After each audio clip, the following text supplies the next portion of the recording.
Okay, I have never played Victoria 3 before. I have very limited experience with Paradox games. The only other one I've played is Crusader Kings 3, was put on my schedule a year or two ago. And they're really, really intimidating is kind of what I gather about them through cultural osmosis. I know almost nothing about this game outside of the fact that it's possibly even more intimidating than is typical for the genre and from games from this developer. So I'm going to go ahead and like suspend my usual spoiler backseating policy. Please just tell me what to do. It'll be helpful to have some guidance from chat here. I'm going to go ahead and start the tutorial. I think I can do that. Learn the game. Yes, please. Play a campaign guided by challenges that help you learn both how the game works and how to play it. AI behavior towards the players is lenient. Aggression is low. That sounds great. Recommended countries: Sweden, Belgium, Chile, and Persia. I assume Sweden, since it's the first one? Okay. Starting the game with Sweden. Okay. Country whose autonomy to right to self-determination is limited. Oh. Okay, this isn't part of the tutorial. Got it. Any are good, but Sweden's good. Okay. Now, remind me, what is the theme of Victoria as opposed to like Crusader? Crusader Kings is about individual relationships between important people, like personal relationships, marriages, that kind of a thing. There's one that's about states, which is not this one. Is that Europa Universalis? Karl Johan Bernadotte is king of Sweden. Industrial revolution's underway. Cataclysmic social change. 20 years have passed since the Congress of Vienna imposed some semblance of order upon Europe. Unrest is once again starting to brew among the great powers. You have to guide Sweden to glory over the following century. Don't win. In Vic 3, you set your own goals and experience different stories in the process of pursuing them. Victoria 3 is about taking charge of growing and shaping a Victorian-era country. The focus on economics and politics. Relationship of the state to the populace. Okay, gotcha. Constructing a society of your own imagination while overcoming internal and external obstacles. The game seems a bit loud in my ears, so I'm going to turn it down a bit. Let me know if it ends up being too quiet or loud later. Politics, economics, diplomacy, war, country, and population. Okay. Victoria 3 is a dynamic simulation with many moving parts. All your actions have consequences, even unintended ones. It's normal and expected. WASD moves around. Scroll wheel zooms in and out. I'm going to go ahead and get a future Marstead text file started here, just in case there's anything during this that would be very helpful to my future self. Victoria 3. Okay. And the map by moving the cursor to the edge of the screen. Hold tab to see an overview. And click anywhere and then release tab to go there immediately. Sometimes you see underlined text. I like this. This was great in Crusader Kings 3, the whole like nested tooltip concept. Great. 3 capacities measure different aspects of your country's power. Mouse over the orange text to get more information. Bureaucracy. It's capacity used to maintain your country's administrative cohesion in day-to-day operations. Cost increases with the population across your incorporated states and with every institution investment level. Choose to administer commanders and trade routes. You gain bureaucracy from operating government administration buildings. Okay. Authority. Affect internal change. Okay, hold on. So I guess I'll eventually find out what the difference is between bureaucracy and authority in terms of the game. You gain authority from laws, influence, it's capacity used for diplomatic actions and pacts targeting another country. So this is based on like relationships between entities. This influences state to state. Authority is internal change, but bureaucracy is also internal change, but different internal change. Yeah. Capacities originate from some government buildings, laws, and your rank. Unspent capacity will provide a minor boost to one aspect of your country, while overspending will incur a major penalty. Money in the treasury is used to fund the state apparatus. Expand industry, fund the state apparatus, pay the military, influence minor nations. Bureaucracy is keeping the plate spinning. Thank you. That makes sense. Like, I know what the difference is between bureaucracy and authority in real life, but I'm like, what do they mean as a game mechanic? So bureaucracy is like upkeep. Buildings and pops can be taxed to grow and improve your economy. Decrease your expenses by minimizing the operating costs of government buildings. Unlike capacities, money can be saved to be spent later. Going to debt by running a negative weekly balance can yield a better return on investment. Loans will automatically be repaid while your weekly balance is positive. Left-hand side of the screen, a number of buttons can take you to screen showing an overview of the different aspects of Sweden.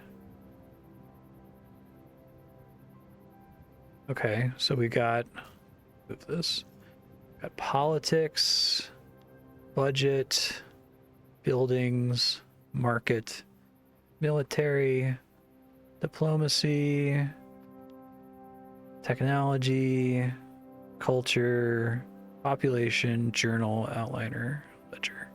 What is ledger? It's kind of like a summary of the countries with which we're at peace. Attitude. Protective, cautious, disinterested. France views Sweden as in need of their protection in geopolitical affairs. They intervene on our side in diplomatic plays. Cautious. Unknown factor. Conciliatory, loyal, wary. Mecklenburg. I don't know anything about that. Alright, lenses. There's easy access to actions you can take to shape your country, combined with information needed to make good decisions. Reduction is for expanding industries to produce goods. Politics is for managing the government and population. Diplomacy is for initiating or breaking pacts. Military is for expanding your army and navy. Trade lets you expand trade infrastructure.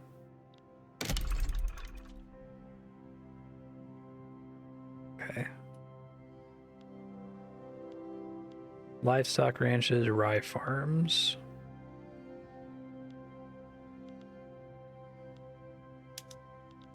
Each lens has its own map mode. Zoom out and take a look at the map to see what details just changed. Looking at each lens and looking at the map can give you a good hunch of what's going on in your country.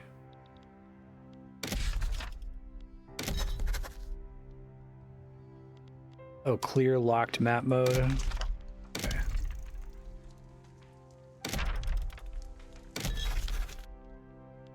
Diplomatic. Military. Trade.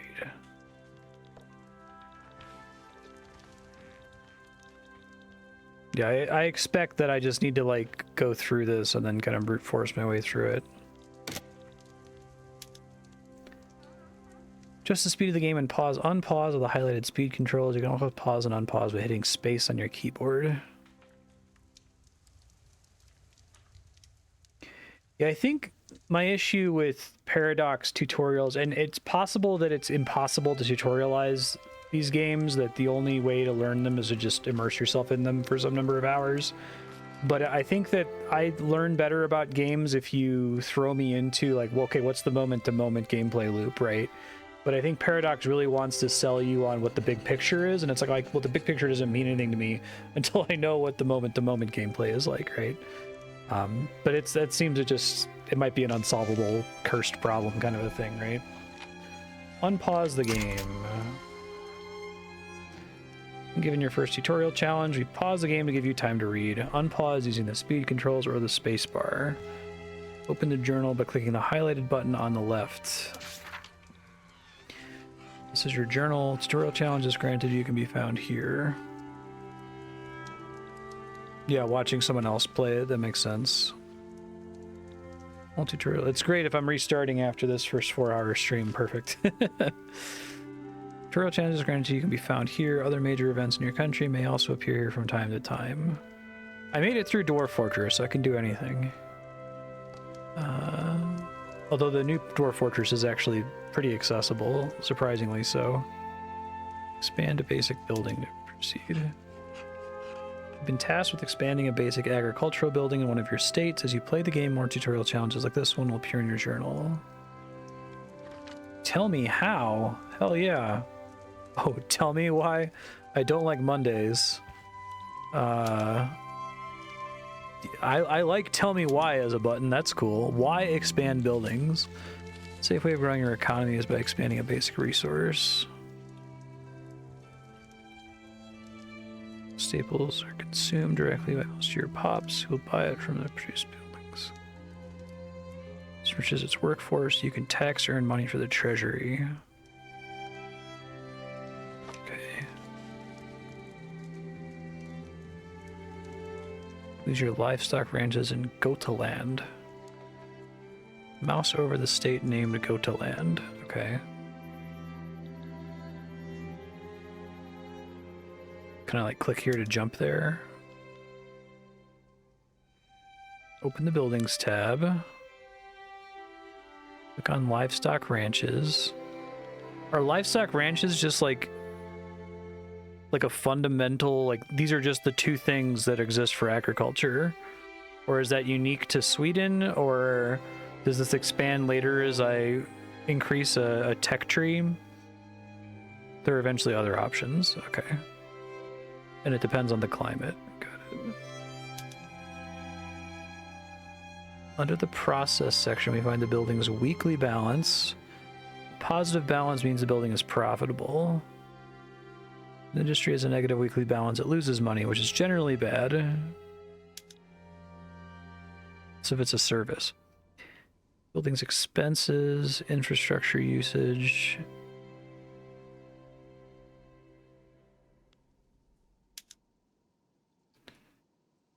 Buildings revenues. Produce fabric.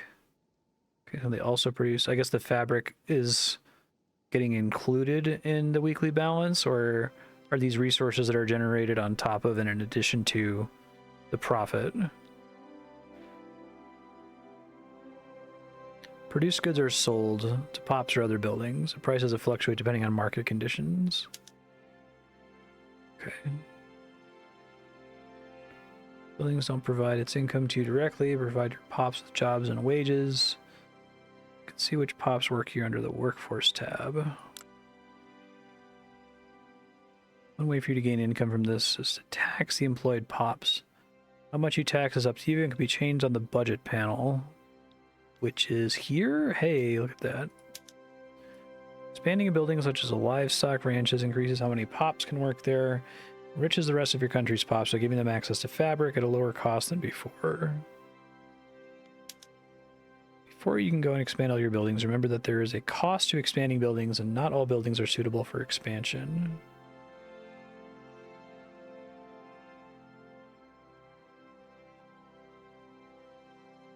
Okay. Expanding buildings such as livestock ranches are usually a safe bet. Oh no, where'd my tutorial go? It's still in the journal, right? Tell me how. I like that they have how and why. That's smart.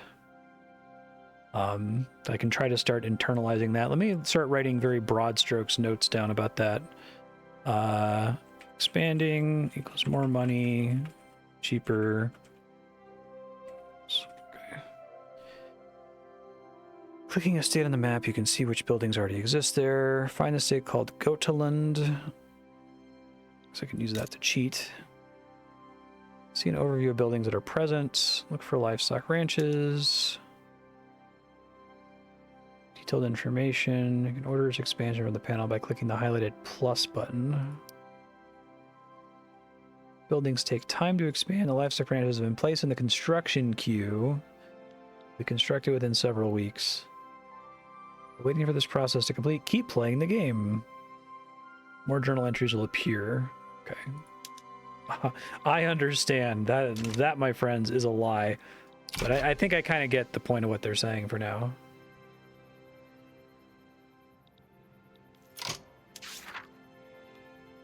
Philosophy department. Though philosophy has existed for centuries, it's time we started taking it seriously as a discipline. Fully funded philosophy department should be established for all our finest institutions of learning.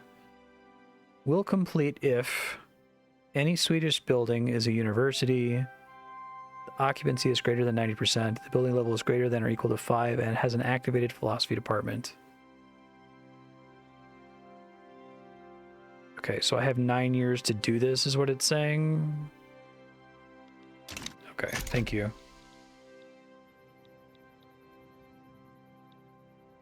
Knowledge of central banking is sort of spread to us. Just get a mod that replaces I understand with I'm trying.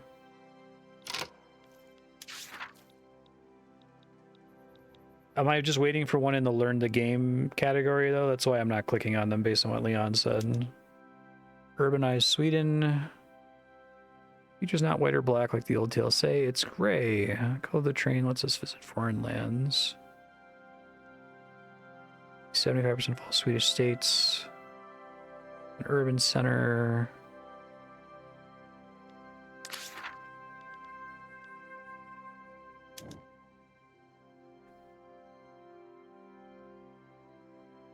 Has an arts academy with traditional art. So these are just like little objectives. Are these based on real life history for Sweden or something, or it's just a way to like kind of scaffold your play and give you something to work toward if you don't want to set your own goals?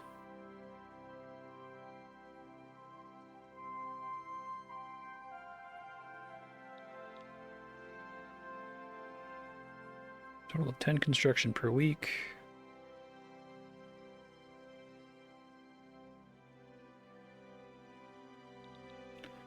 Corn laws.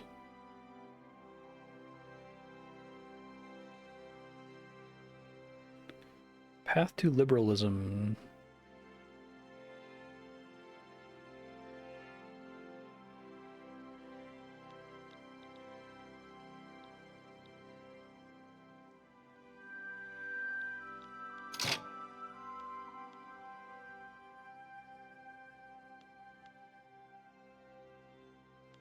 Come on. Trying to lock that. Is there something I have to do to hold the lock, or is it just I can't touch any other tooltips?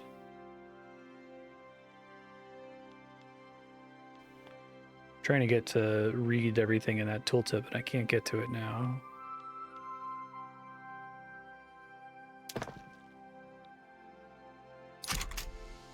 "25 weeks.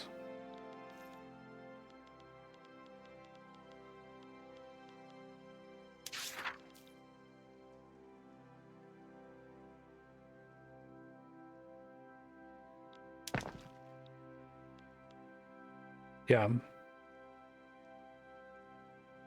So 5 of my 10 is going to that.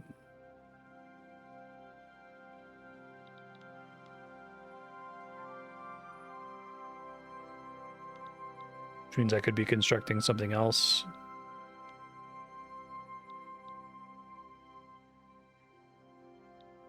Show private constructions, logging camps.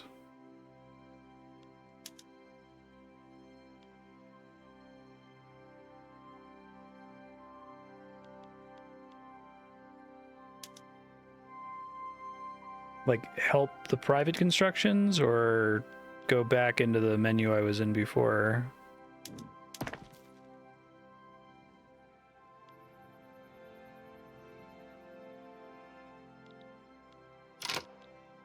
Look at my market tab and sort by demand. Okay.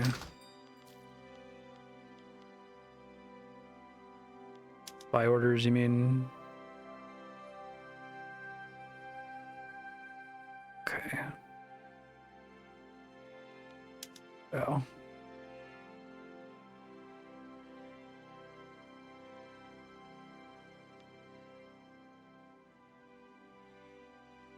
So if I have high demand and not enough sell orders, that's something I can try to expand to meet it? Or I want the opposite? I read this as saying I should expand fisheries and grain, right? Are you saying I instead need to expand wood? It sounds like I don't have enough demand for wood. Right? The more blue or gold the bar is, the higher the impact is.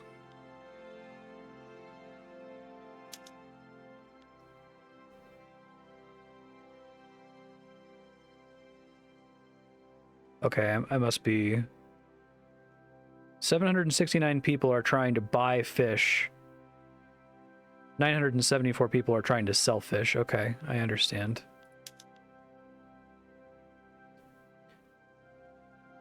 A 1,000 people are trying to sell wood. 1,100 people are trying to buy wood, so there's not enough wood. Okay, I get it. Thank you. Not a significant producer of wood. So, oh my god, this game is so complicated. How do I go about expanding logging? I have to go to a specific state and find a place that has logging camps? Oh god. Okay. Logging camps. Okay. You just add them anywhere from here. Now, what would make me pick... Like, why pick one place over another? I'm trying to get more available labor. Like, the cheapest wage? Profit margins.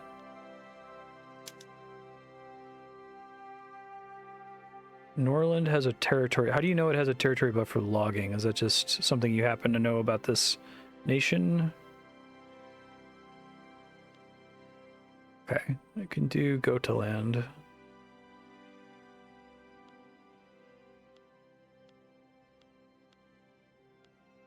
Just trying to review.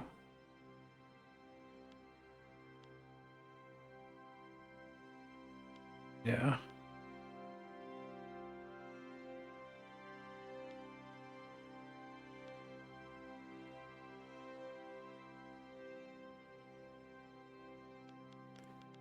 Okay. Expand logging camps. So that's already happening, right? It's queued. Oh, will it not... Can it not run simultaneously?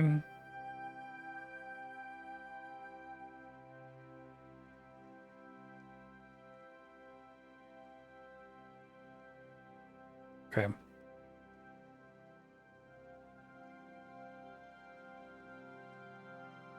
I really thought they were like, go ahead and let the game run and we'll give you another pop-up. And I'm like, okay, so I'll get another pop-up right away, right? Like, no, we expect you to click on this stuff. I'm like, no, keep holding my hand.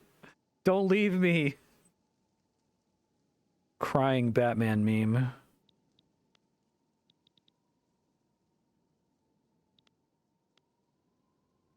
Yeah, I checked private construction.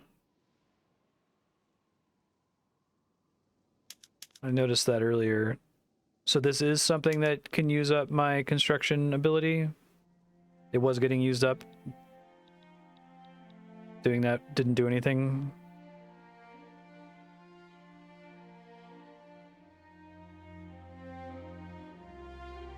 It's a change from release. Huh. I guess we're like, so I can understand abstractly what's going on. The government and private interests are competing for the same contractors or something.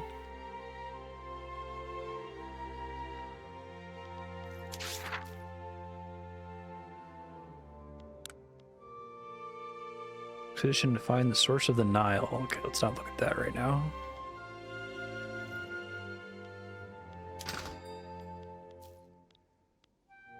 I guess what is 10 construction like abstractly represent? Is that talking about like people?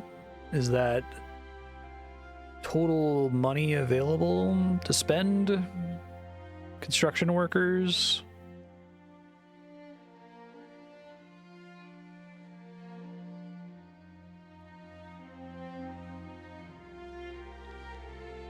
Okay.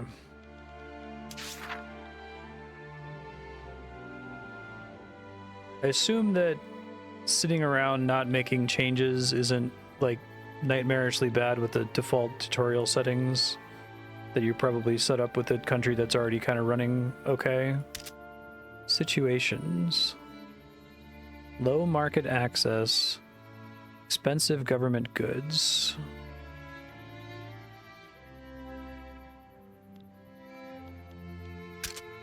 Okay, I'll leave that alone for now.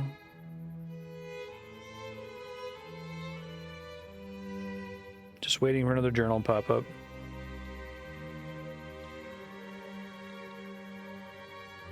Or for this thing to finish. Turn this up, right?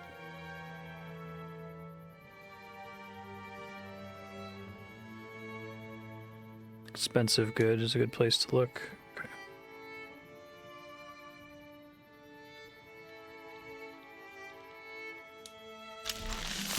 Building expanded. Expansion of the livestock ranches is ordered some time ago is now complete. The building can now support a larger workforce and produce more goods. No longer have to pay weekly material costs for the goods required in the next expansion. Okay. Learn about your construction sector, which can be expanded in exactly the same way as industries. Having construction sector buildings in the same state as the buildings under construction will increase construction efficiency. Okay, so efficiency just means the time it takes to complete for the same resources. Change any production method on rye farms. Okay, hold on. Rye farms in Svealand is a building whose earnings could potentially be improved by changing a production method. Change a relatively safe production method, such as activating fruit or liquor production on a farm, or the use of tools on a ranch. Okay, tell me why. I don't like Mondays. Open the panel for rye farms. Buildings. I think what would be cool, and I don't know, like again, I suspect that these games are complex enough that they're impossible to tutorialize, but it would be interesting to try to like really gate the shit out of a game like this. Just turn off as many things as humanly possible. But I'm guessing like the whole point of the game is that they're really complex and a lot of things are happening at the same time, so it doesn't make sense to turn stuff off. Look for rye farms. Production methods are color-coded in different types. Base production method uses a productive workforce made up of pops of different professions to create a product or effect, consuming one or several goods in the process. Refining reduces the amount of base goods produced to create more advanced or luxurious goods. Automation. Consume industrial goods relieves the building from employing a lot of unskilled workforce. Okay. Ownership determines who owns the building and collects its dividends. Which are available is usually determined by laws. I asked this question during Crusader Kings. Like, game mechanics can pretty heavily form like an artistic opinion on the part of Paradox here, right? If there's like a way of managing things that's most efficient, if they design that into the math that, oh, if you, instead of having a, you know, a private owner that owns the means of production, you can pay dividends to all the workers, you're gonna fail to compete, right? Like, I know that they think about that a lot, right? I'm curious what their philosophy is with this game, at least. If you click on any of the active production methods, you can see that each type includes different production methods that can only be active at a time. Some can be considered upgraded versions of previous ones in their type. They require new technologies to unlock. Others are simply alternatives. Okay. Sometimes upgrading to a more modern production method is not desirable, particularly if the market price of its input goods are very expensive. Communism was OP when the game came out? Hell yes.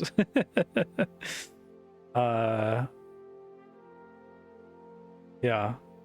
I was gonna say, like, I guess the way Paradox could inadvertently or intentionally put commentary into the game would be what the victory conditions are or what the conditions are that improve. Because like if the game doesn't even track welfare, if it doesn't track the happiness of inhabitants and all it cares about is like profit and production, then of course, you know, capitalism is the way to go. Liberalism is the way to go, right? So it's kind of interesting. Like I haven't yet encountered what all it tracks and what it considers to be the most important. Inhabitant happiness is so tracked. Okay, sure. Upgrading to more modern protection is not desirable. I understand. I'm trying. All right. Journal. Tell me how. We changed the building details panel. Look for rye farms in the Svalen state panel. How can I make sure that I'm always seeing state names? I had it a second ago and now it's gone. Buildings. Buildings. Rye farms. Look at any production method. Simple farming. Liquor. Harvesting tools. Privately owned. Aristocrats. Unlocked by serfdom and tenant farmers.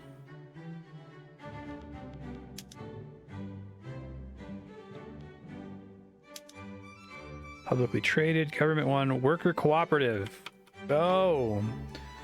You have to enact collectivized agriculture to do this. All right, well, that's the objective. Let's go. Ox-powered plows. Okay. So it's kind of confusing that they were saying that some of these are a strict upgrade, some of these are just different choices. I wish that those were like split out somehow. But just so I can kind of abstractly understand this, simple farming is like what a non-industrialized nation would do, right? This is like, instead of just farming the potatoes, we're making a processed good, we're making it into liquor or whatever, right? This is, okay, and on top of that, we're also minimizing the portion of the unskilled workforce that has to work on this by automating it. And then this is, okay, and how is the money getting distributed? Ox-powered plows. You can see the new effects in the building immediately, repercussions on the workforce and across the economy might take some time to materialize. Keep this production method active for at least 4 weeks to complete the lesson. Decreased employment. It's hard to see what all that did, though. Just seems to be...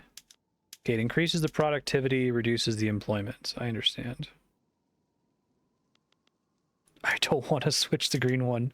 Switch the purple one. It just told me to switch one. Like, is there a reason not to do that? Potatoes, apple orchards.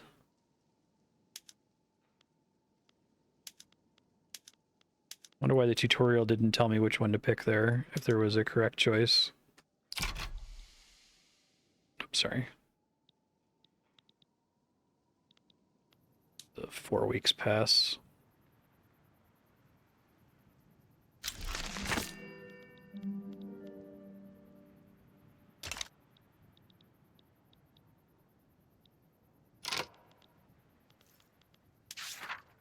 Expand a productive building. Expand the tooling workshops.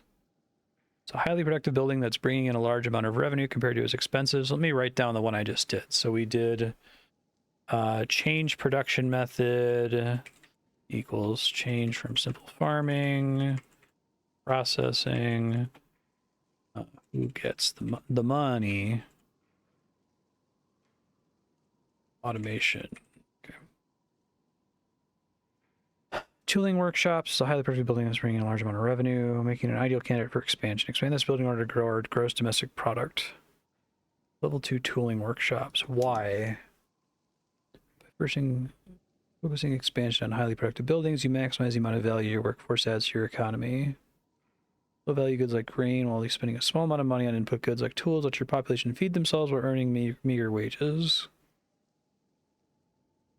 Redirecting that workforce production of high-value goods like wine or clippers, as in boats, okay. Ops generate more money overall, even though their own wages may remain the same. Open the building details panel. So where's Scania?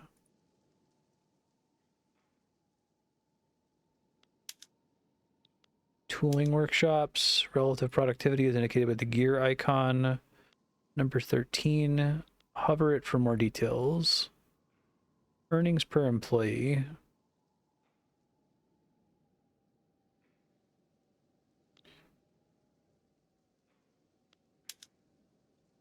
Okay, so automation is abstracted through just the word tools. If I see tools, I should think of things I can use to automate things.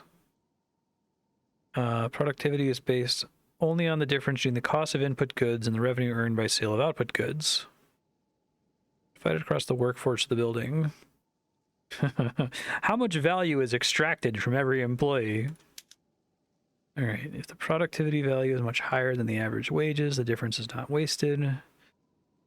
Split between the building's cash reserves and dividends taxes.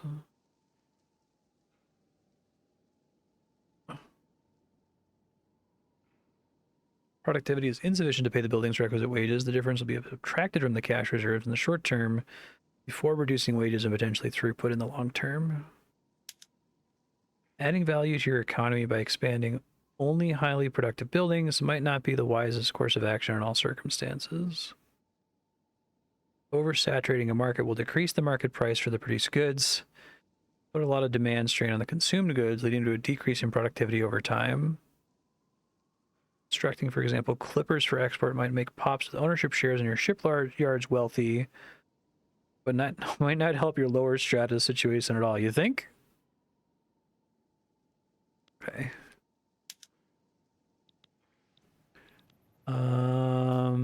Okay. So tell me how. By this point, you already know you can expand buildings by going through the state panel, selecting them. I do actually, kind of. It's not too bad. Where is the state panel? Is the state panel just the thing that I pull up by clicking on a state on the map, or is there an option for it over here that lets me review my states without using the map?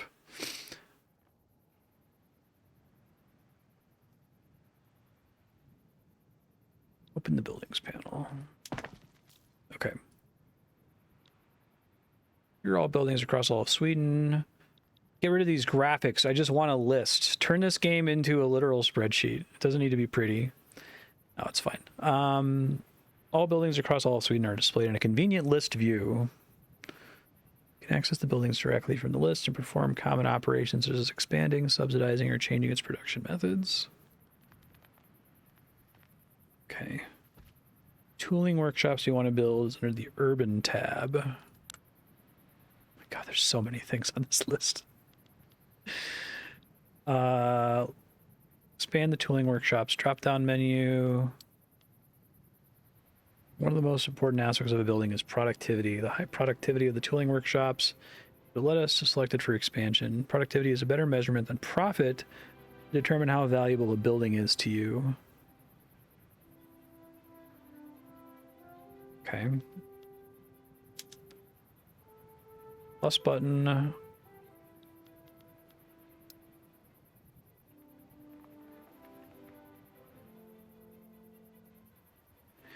So the way what is the overall cost for me doing these things, right? Like the tutorial is pointing me to stuff and saying, hey, click a plus button to make it better. But like that, I'm not getting that for free, right? Is it just literally costing me money? Is it costing me resources that I could be spending elsewhere? Is it like an opportunity cost thing, like with the construction workers, that they could only be doing one project at a time?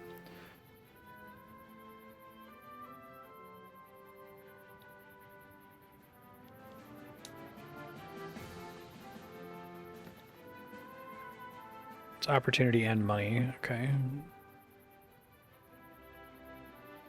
And the hope is that I end up making more money than it costs to invest in.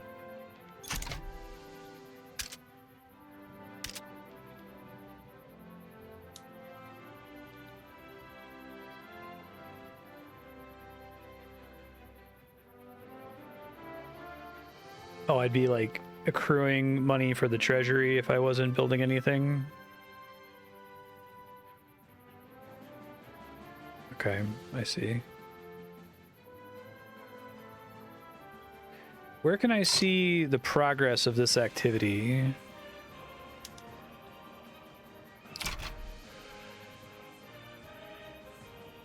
It's also in the construction queue? Okay.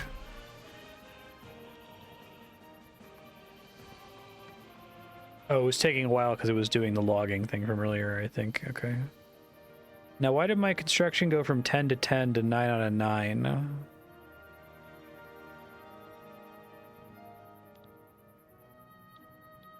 Did Bob the Builder die? Sven the Builder?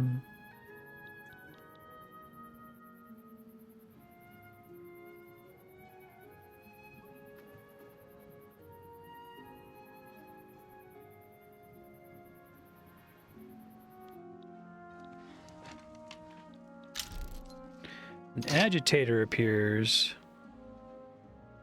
Victor Sjoberg. It started moving to enact presidential republic. Okay.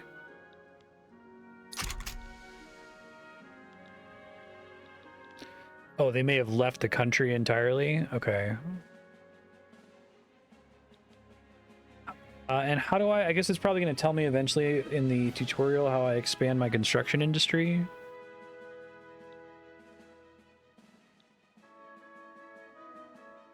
I'll wait for it to tell me. I don't want to like click anything that the game doesn't explicitly tell me to do.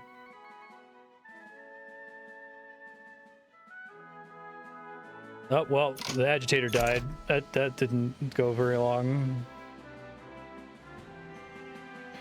Industrialists used to be powerful, now they're influential. This guy.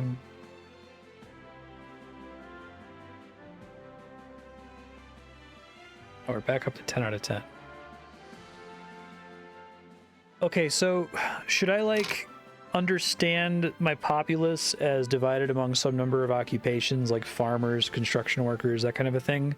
Like, is there a tab I can go to see that division? Because I can see I've got 10 construction workers. I'm just gonna like try to imagine it as a very small thing instead of a very big thing, that there's 10 people, right? Is it like the pop list? Population, lower strata, middle strata, upper strata, impoverished, secure, affluent. Oh, we're taxing the shit out of you guys.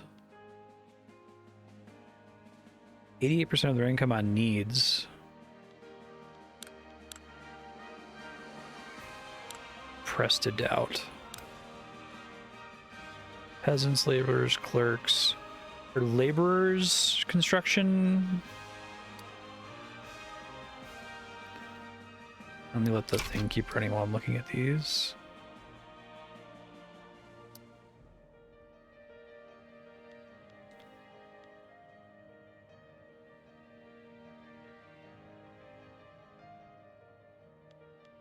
Okay, so I was just trying to figure out where is the 10 number coming from. Can I derive that from the population list somehow? But it sounds like it's not because it's more complicated than that.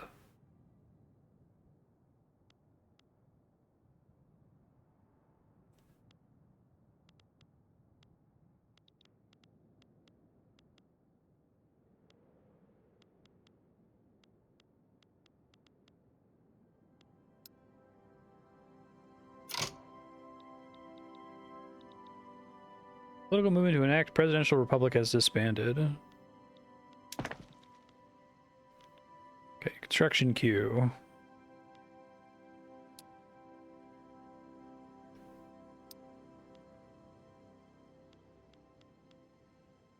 World construction sector.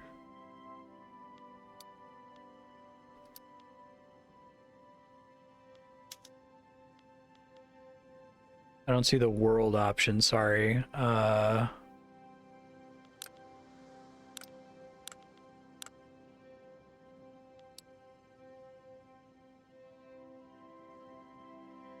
It's just this guy. Yeah, I see it here. Oh, my bad. Yeah, I do. Okay.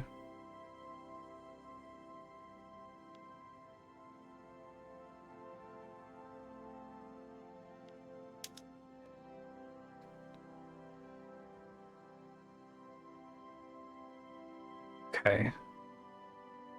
So what would it cost me to build? So it's number of buildings, not number of people who are construction workers.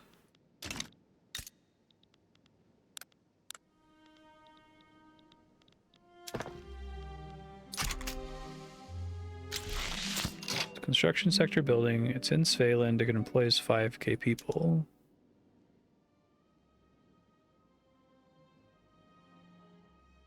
They need employees. 10% mortality of laborers. Employees 5k. Bureaucrats, clerks, machinists, and laborers. Okay, I think I'm understanding. Thank you. This is why I need to be able to make these connections. Like, okay, so what abstractly is this trying to represent? So, some portion of my laborers, I have more laborers than are assigned to the construction sector. There might be laborers that are assigned to other things like farming or something. Construction sectors are the building points or that building's output. Okay. Okay, I think I understand. My thing's done, so I can keep going here. Road maintenance. Market access in Scania has dropped below 100%, causing adverse price conditions. Issue the road maintenance decree.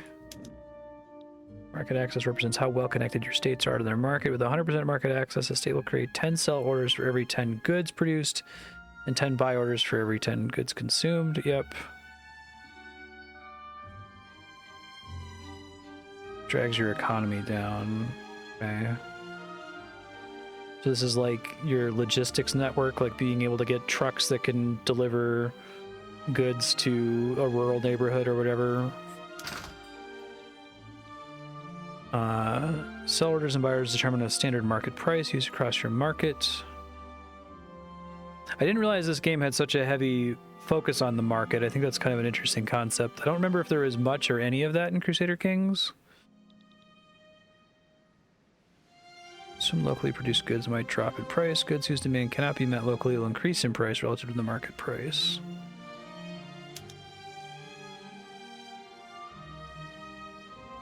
Like green will sell for a lower price than the market price.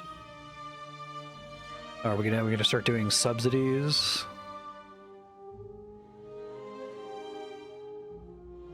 States with poor market access will fall behind financially. Wait, so where can I see the market access value? That's different than the balance of buy and sell orders, right? Decrees can be used to impose an effect on a state at the expense of authority. Effect will remain only for as long as a decree remains. You need to choose carefully which decrees to use. Where, since authority is a limited resource. Solving an infrastructure shortage permanently requires other approaches which you will learn about later.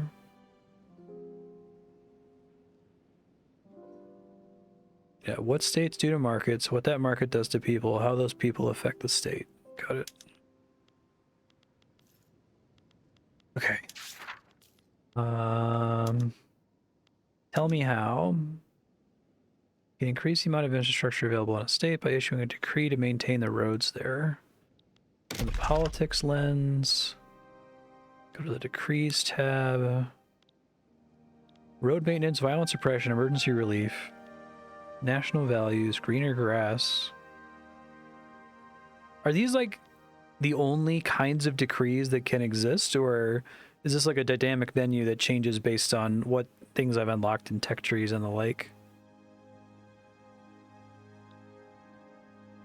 That's the whole list, okay. Issue a road maintenance decree. State construction efficiency, infrastructure per 100k population, maximum infrastructure from population, 75 authority.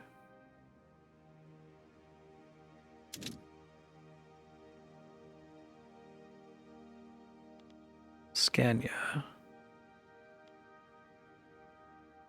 So I can't like eyeball where it's best to do this from here, right?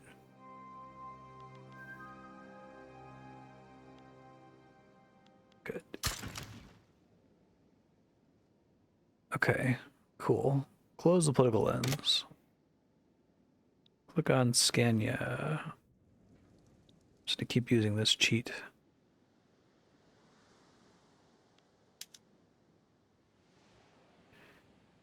See manager active decrees in the political lens. Visible in the state panel overview.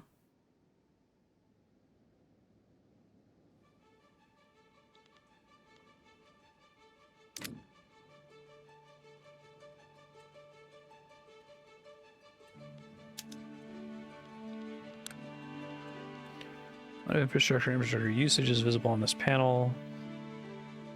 The infrastructure value of 31 to see how much of your road maintenance decree adds. Okay, I see. I understand. Maintain it for 12 weeks. All right. So I want to eyeball all of my states, not with the map, but in a list format, and see a bunch of different stats for them. Where does that exist? And if so, where can I find it? Market button on the bottom.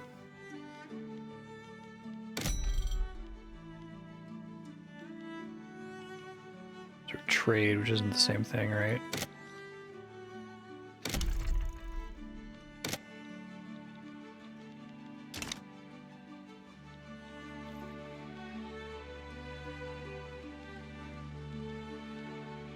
It's this market button, right? Just lets me, I'm already familiar with how this works, I think.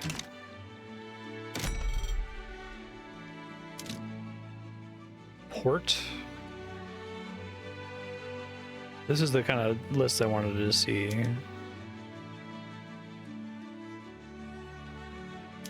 Infrastructure column.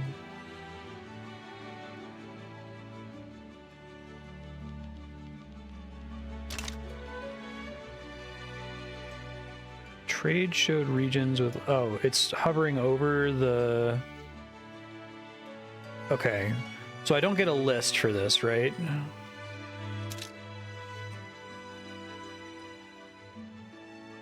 I guess this is a list, and if it's negative, then it's a problem. Which is not the same as this 95% thing. Okay.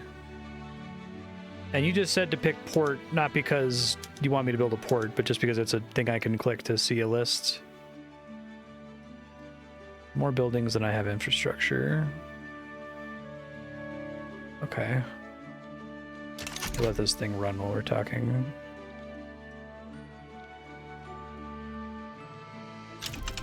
Is a port the only thing that increases infrastructure? Atmospheric engine unlocked. Okay, I'm just gonna pretend like that didn't happen.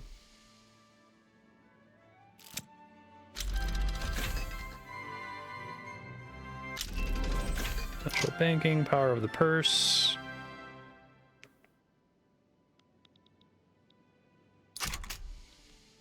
So there would be more buildings here. Yeah, that's part of what I'm trying to understand. Like sometimes I'll open a menu and I'll see like, oh, all I can build are construction sectors and ports, but I don't know that there's something I'm going to unlock in like a tech tree later that's going to give me more buttons down here. Is that right? I guess this one has a bunch of things that are grayed out. That's helpful. Like the decree menu was the full decree menu. There are no unlockable decrees that aren't visible there. Oh, railroads are another tab.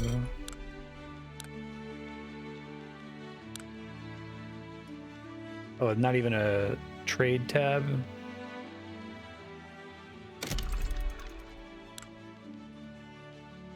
Mills, factories, food industries.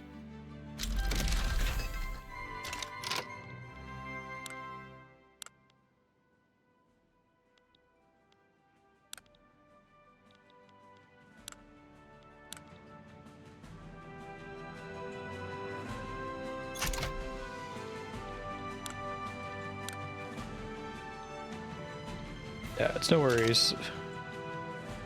I'll let the clock keep running here.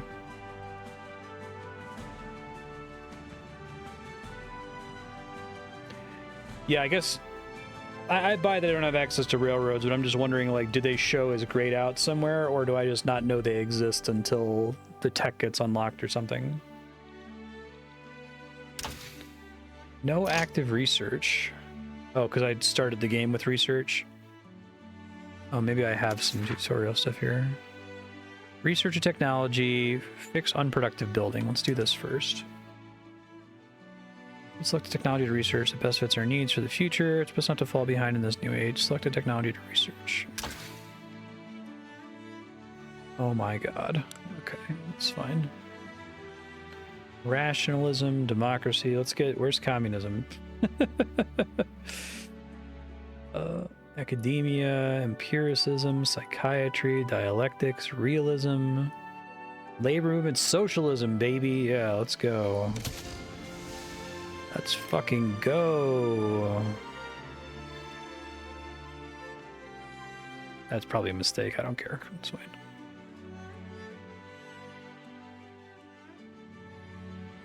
Is there a way to make it faster?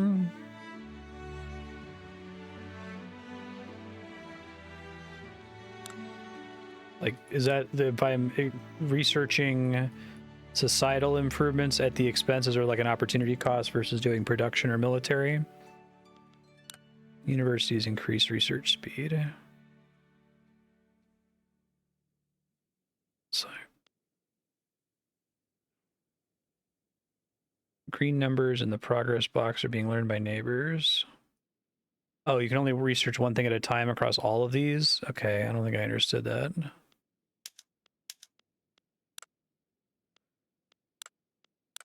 So there's an opportunity cost, and I'm guessing there's things that are profitable to research first so that I can later do some of these other things faster. Mechanical tools. Control F. No. It was a nice dream. There it is.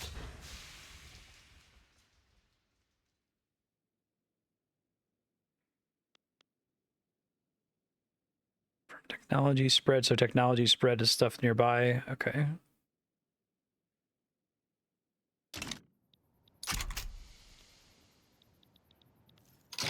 We got other journal entries here. Oh, I still have to research it to completion. Okay. Fix unproductive building. Fishing wharves and goat to land are not bringing in sufficient revenue. Use what you've learned about buildings and production methods to try and resolve this problem. You can also try to solve the problem with subsidies or trade routes.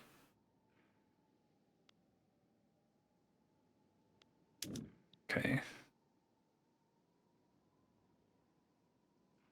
Look for fishing wharves in the Go to Land state panel.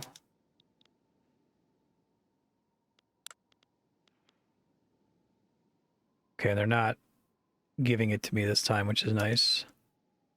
The goods on the input side of the process are too expensive. You can focus on reducing their price. This can be accomplished by expanding buildings that produce them, importing those goods to your market. Goods on the output side are too cheap. You can focus on raising their price. Expand buildings that consume those goods, export those goods to other markets, or encourage your pops to consume them. Okay. Most straightforward way to deal with price discrepancies such as these is to establish trade routes to import the goods you need or export the goods you produce in excess. This will help smooth out prices and improve the productivity of your buildings. You can export and import goods to the trade lens. You establish trade routes you think it might be beneficial before you continue. We will cover trade in more detail in future lessons. Great. Different combination of production methods might make the building more productive. More modern production methods are not always better, especially if their input goods are more costly.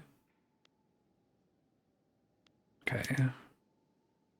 Decrease can help the throughput of certain class of buildings. It's often not a good idea to increase the throughput of the unproductive building itself. This could mean even more expensive input goods and even cheaper outputs.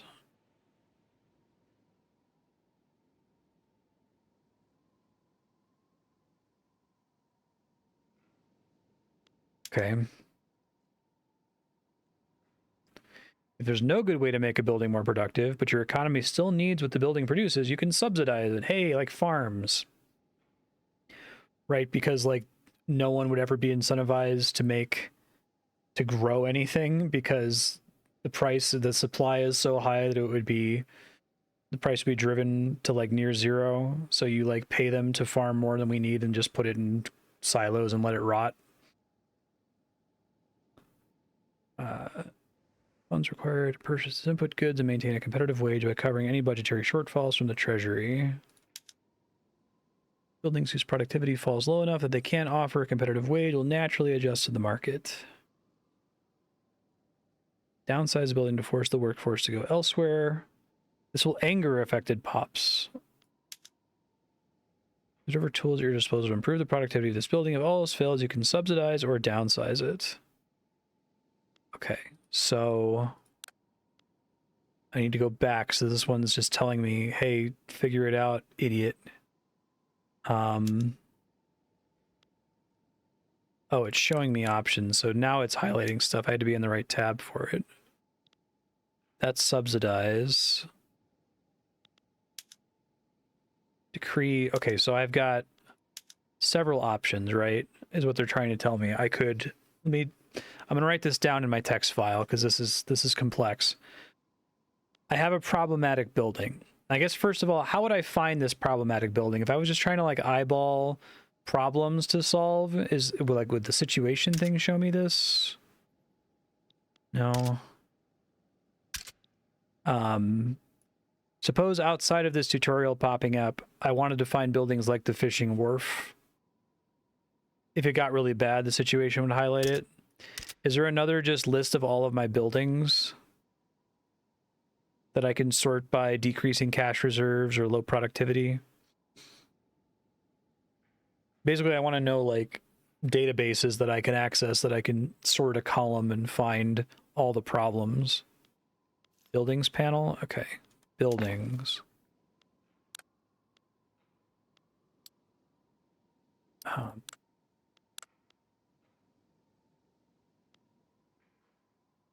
This isn't what I'm imagining. I'm imagining like a list that shows every single building I have in every single state that I have access to. Rural. Fishing wharves. Okay, but I can't tell at a glance which of these are problematic, right? I'd have to wait for it to get really bad in the situation list.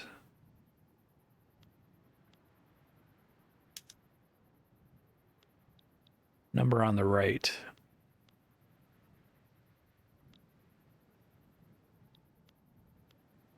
Okay, so the one we were just talking about isn't that big of a deal because it's not in the red yet. So I don't have any way to like at a glance see that the cash reserves are going down other than to hover over each of these and check if the arrow is pointing down or not, right? Now, this is related to the problem we were talking about earlier that I have too many fish and not enough demand for fish.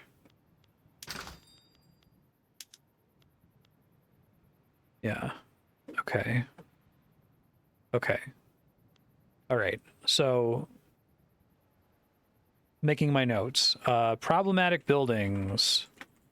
Situation button, exclamation point, will report very problematic buildings, but not slightly problematic. To find slightly problematic, you have to look at individual buildings in list and look for red profit indicators. Solutions. Solution number one is create a trade route to sell the excess good that there's no demand for in your own country, right? You don't care about slightly problematic buildings, okay. So there's no like time pressure to fix it before it becomes a big problem.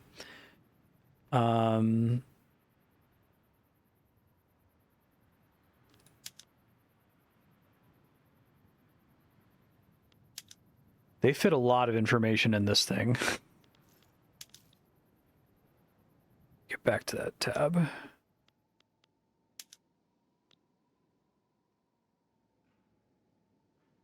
Okay, if it's too expensive, you can focus on reducing their price, expand buildings that produce them.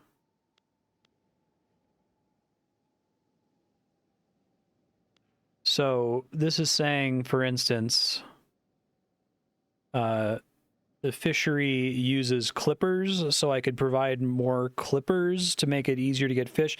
That seems like the wrong solution in this specific situation, right? Requires clippers, could make more clippers to get more fish, because that's not the problem. I have plenty of fish, right?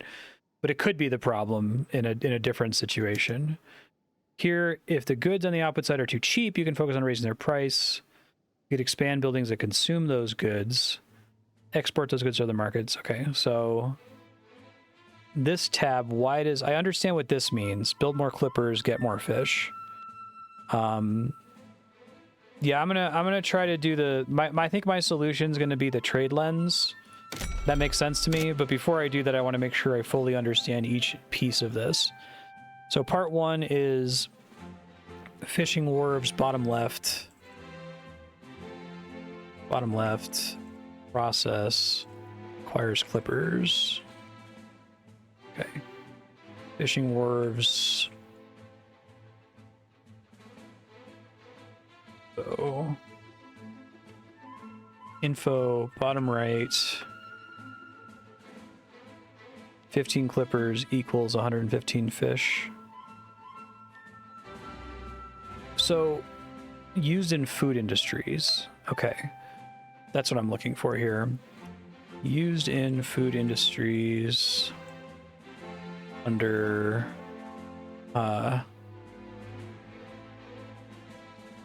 highlight. So what it's saying is I could also expand the food industry so that more food industries are using the fish and then doing something with the food that they produce using it.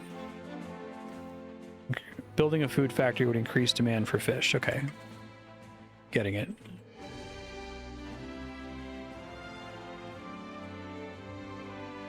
Okay, so that's an option. That seems reasonable. Wharves don't seem reasonable. Food factory does seem reasonable.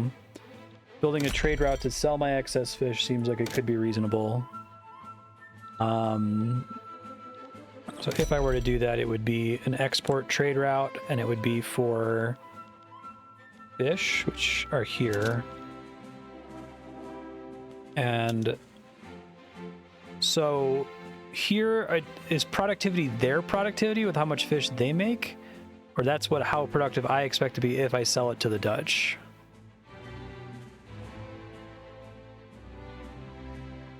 Yeah. And I'm guessing that this is based on how much tax the Swedish state would get. Okay. So I can do better if like the country's closer to me. Is it factoring things like that, like how far away it is, how much access to fish they have, how badly they need fish, that kind of a thing? $6 is a profitable route. All right, so how... Suppose I okay. I need to think how to ask this question smartly. Sorry, everybody. I hope this is fine. I have a problem. I have too much fish. Solving this problem could involve multiple things, right? I could potentially export some of the fish and also build a fish processing factory. How do I know whether a proposed solution is going to completely fix my issue, right? Like, if I just click this plus button, how do I know that that's fixing 10% of my supply problem, 50% of my supply problem, 100%? Do I have to just click it and then let the game run and then see if it's still a problem and then build something new? You have to do it and see. Okay, that's an important note. You do not get a projection of the impact of a decision. You have to try it and see. So I could... How much overage of fish do I have? Yeah, I was thinking of doing both, just to learn both. Let's click that. It's fine. Can I see the one that I just added? Where does that get added?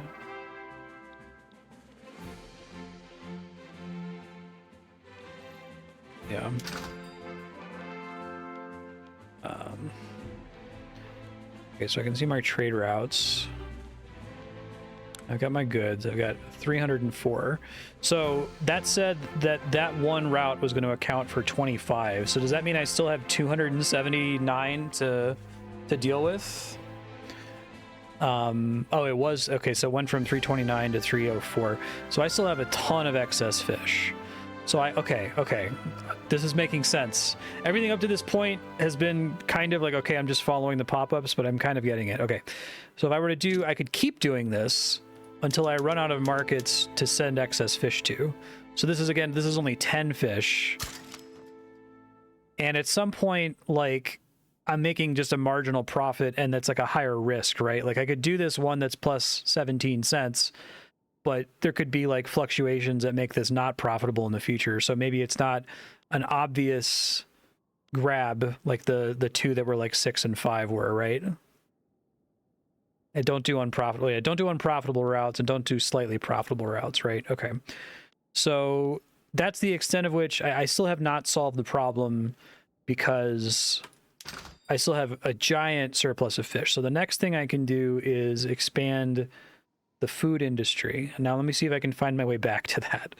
So that was, I did it via buildings, fishing wharves. Was I specifically at the fishing wharves in the problematic area? This is where we wanted to be. Okay. So fish used in food industries.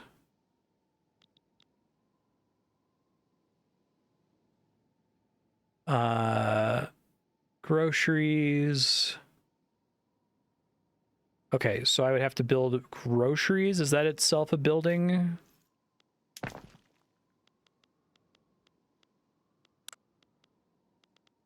Urban, maybe. Food industries. Okay. So, does it matter where I build these? Because my fish surplus is a statewide problem, right? It's not, or it's a countrywide problem. It's not unique to any of these states.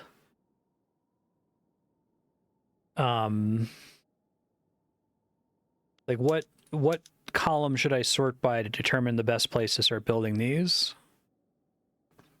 Okay, so like Svealand, I have -1, so I don't want to go there, but I have space in Gotaland and Norland to do it. And if I hit plus, is this going to go down to 5? Let me hit it and see what happens here. Let me finish getting this out of the way.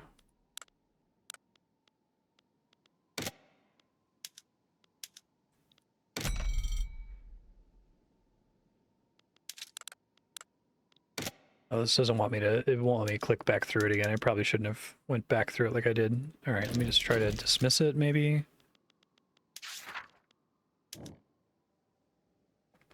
don't know if I can dismiss it. I don't want to close it or skip it. Well, I still want it to automatically close. I'll just move it out of the way.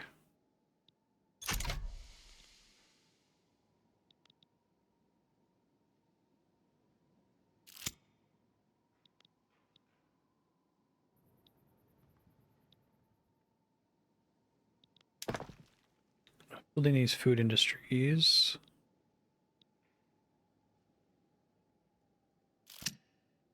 How long does it take for trade routes to play out?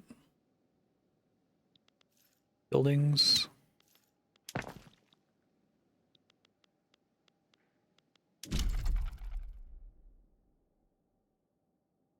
Trade routes are instant.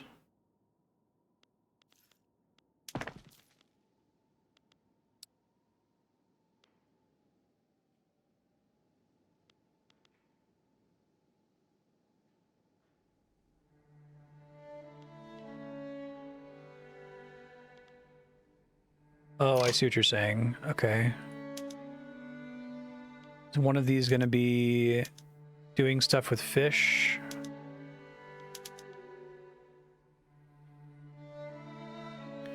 canneries use fish. I see metal, grain, and fish. So I guess this is part of the problem, that none of them are actually using fish. Is canneries the only way that they can use fish?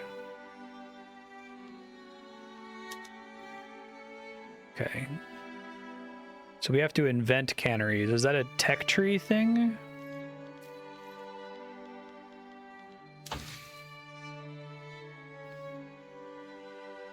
Kingdom to control F on this screen. Oh, there it is, canneries.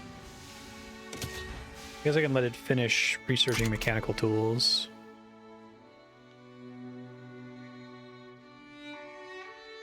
Thank you for pointing that out. I would have thought that they were just gonna like sell the fish in the food industry.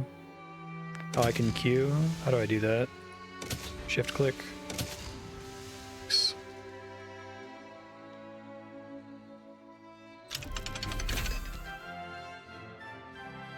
Precision tools for furniture manufacturing, steel tools, and then I can unlock railways. Sure.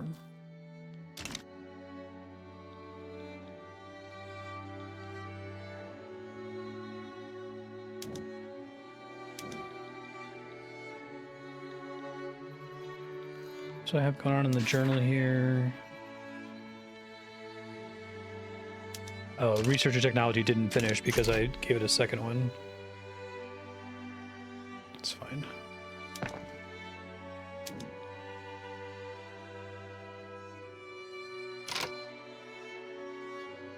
Yeah, so I have to go find all the stuff for mechanical and select them manually. So that's furniture, tooling, paper, livestock ranches.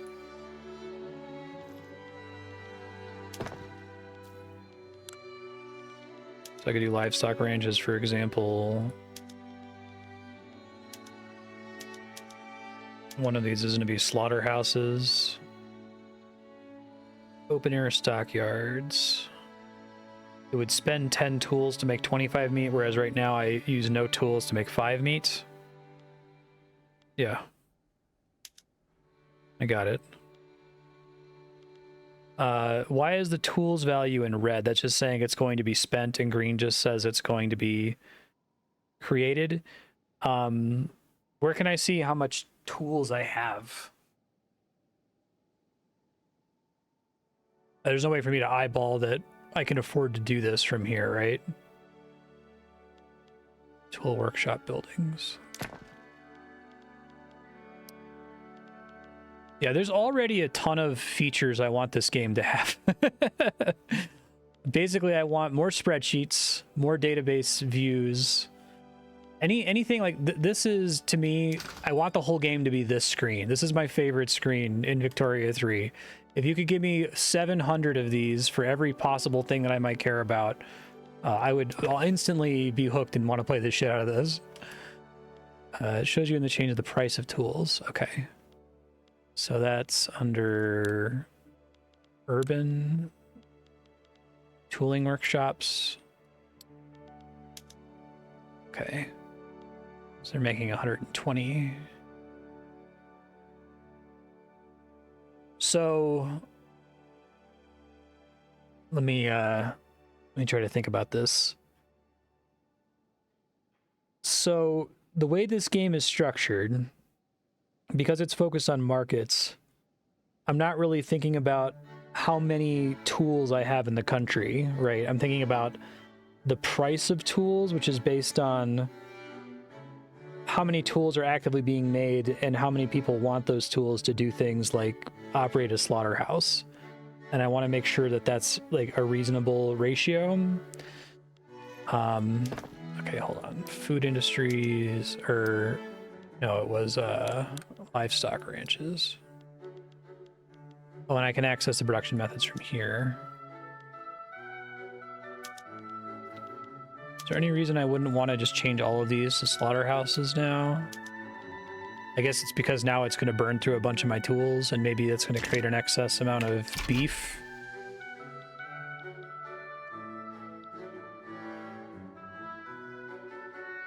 Solve the input goods shortage to decrease the market price of tools. Establish a trade route was completed.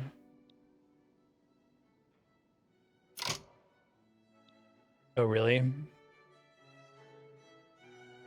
So can I make more tool factories, I guess? Steel tools. Use wood and steel to make more tools.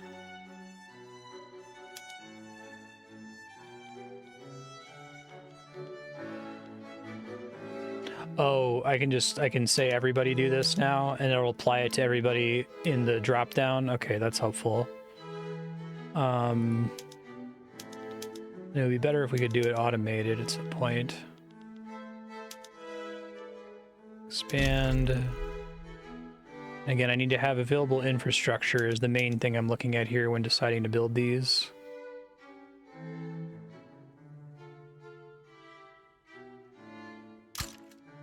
Okay.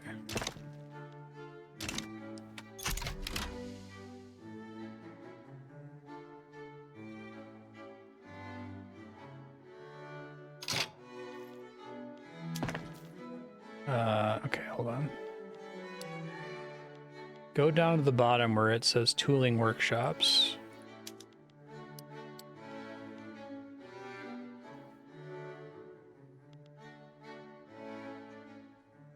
Oh, down here.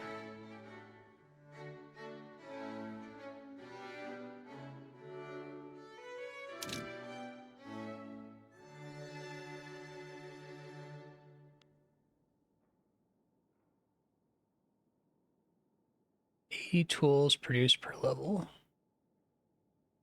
Yeah.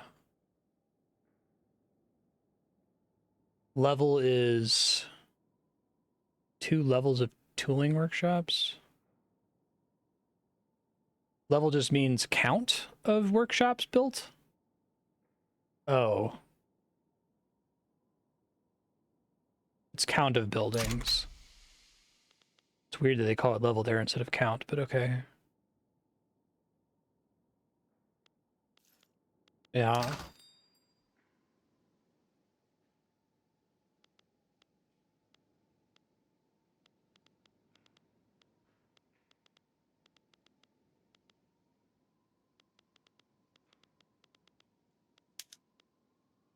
Right.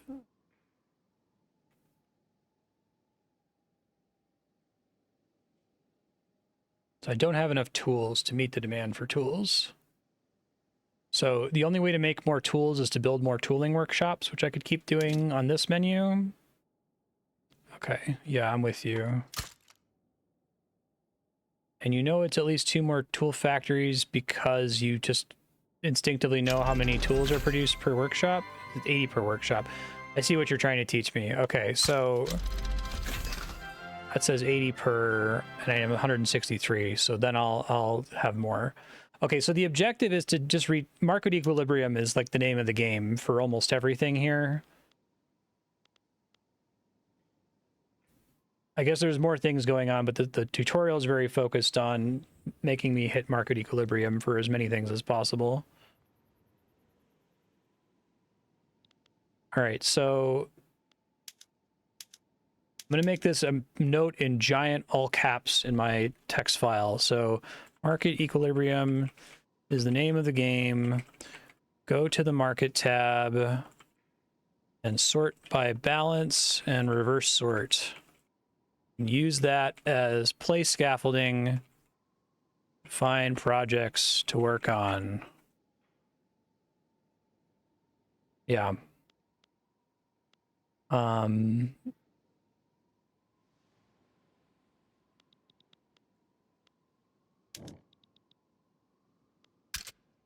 Steel input goods shortage in the Swedish market.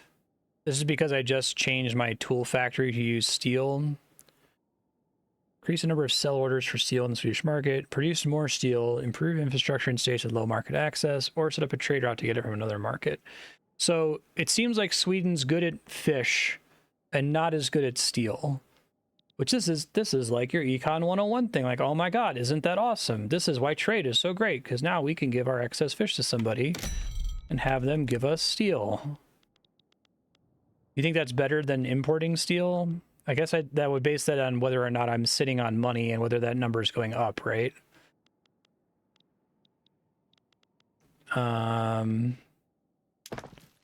So steel factory is urban, question mark? Steel mill. Okay, so earnings is something it's predicting right now. Oh, import fixes it right now.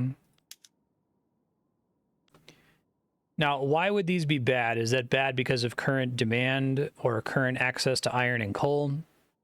Like, could I get this to project the better earnings if I had more iron and coal mines? Right. Yeah. So maybe instead of doing steel mills, start with coal.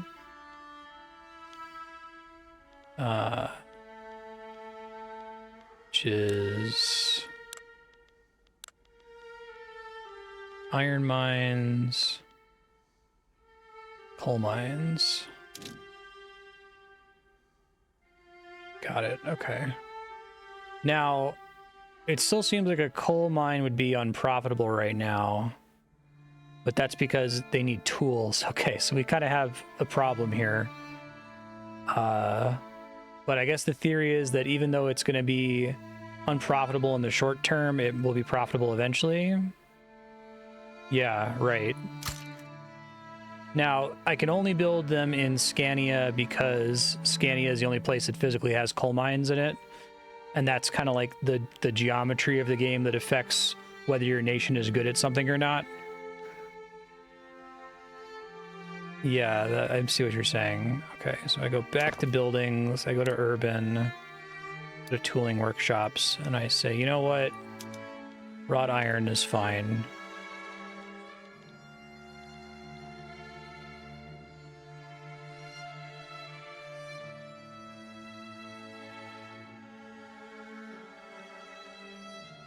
How much coal a mine makes and how much steel a factory needs. So the way I see that is by changing this to steel, and it says it needs...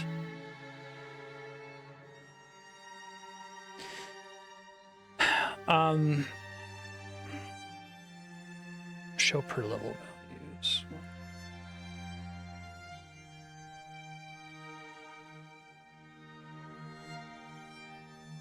I have a question, but I have to think how to ask it.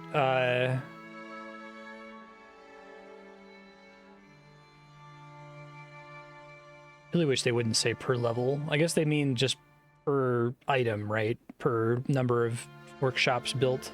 Did they just want to use level to use the same word across the whole game to mean count of things? So the per day or per hour or per month, like the time aspect is abstracted out of these values, right? Like when we say 20 steel production, for example, that already includes the time aspect in it. I don't have to like track that against some other value. That's already covered. Okay, thanks.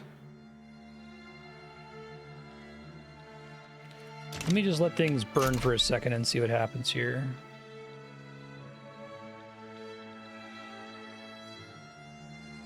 Might have some more journal stuff to work on at the same time here. Bolster an interest group.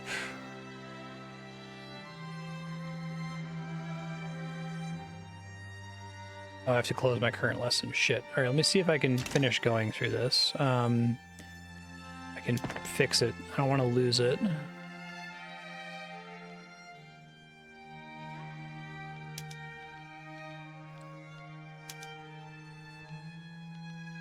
Yep. Click. Yep. Okay, now let me leave that menu. I was going to finish adding my notes about ways to solve unproductive buildings. So I had change production methods,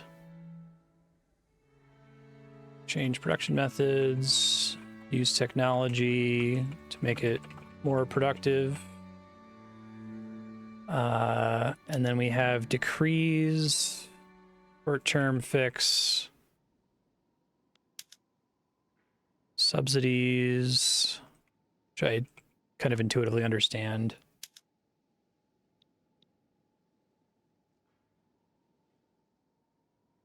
Layoffs.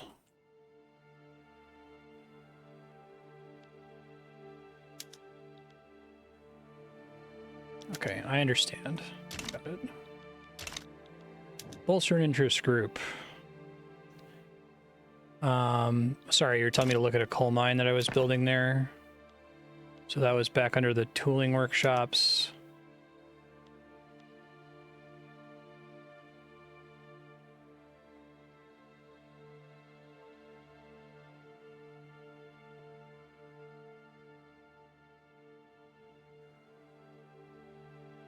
Construction lens.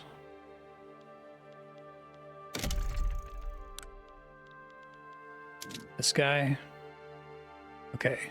25 per level. Tools consume 5 per level. Yeah. The steel mill uses 30 per level. I see what I'm trying to balance here. So if I were to run a steel mill, I would have to back it up with some number of coal and iron mines to match whatever its consumption is, right? Now, is that consumption able to be modified by things like technology to, I don't know, and get the coal consumption down by improving processes? Okay, so do I already have steel mills?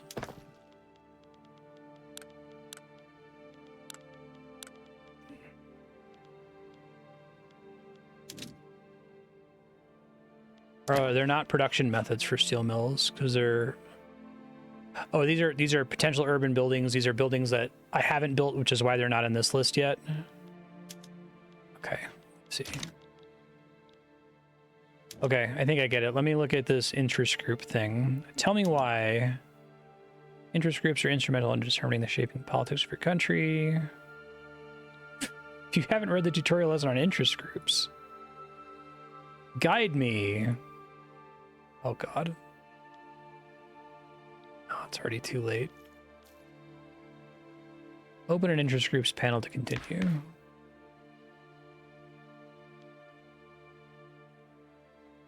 Landowners, Church of Sweden.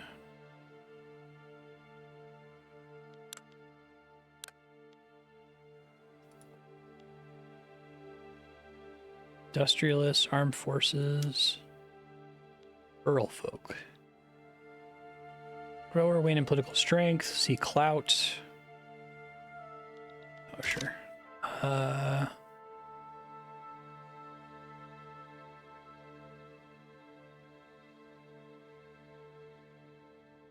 Okay.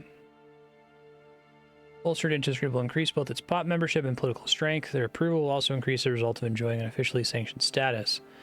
By bolstering the interest group who supports laws you would like to enact, or have interest group traits you would like to exploit, you can be met with less resistance as you transform and maintain your country's laws. Okay, so I've spent almost the entirety of the beginning of this game, the first hour and a half, in the market. But this is like a separate, very much intersecting gameplay loop. I think I understand. And this also comes down to balance, I guess. You can suppress those you oppose. Each of these actions costs a certain amount of authority. Navigate to the Laws tab.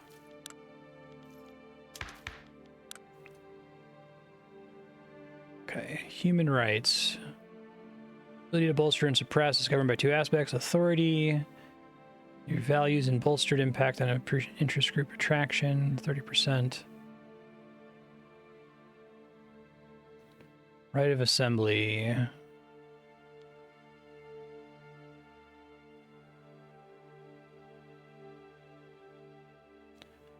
Okay, so because I haven't outlawed right of assembly, it's harder to suppress people and easier to bolster people?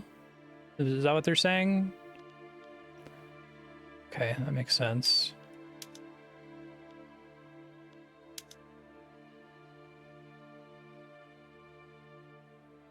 Need a labor movement to do some of these. And workers' protections. Yeah, I think for fun, I would like to build communism. I tried doing this in Suzerain and really made a shit show of things, but it was fun to do. This is a very different game, but that's like a long-term project. So to do that, I would need, in addition to everything else, I would need to research it as a technology, right? And to get down there, I would have to build academia up first. Is that right? Yeah, so I'll start bolstering them for sure. So that's... Is it a subset of rural folk?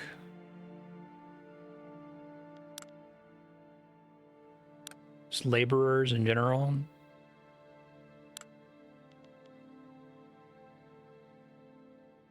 I did. Yeah. All I've managed to do is make myself sad. Government. Landowners, boo. Marginalized interest groups. Trade unions. Yeah. Cloud is below 5%. So these must be like early guilds, I guess. Bolster. Okay. And I can bolster multiple at a time. Sick.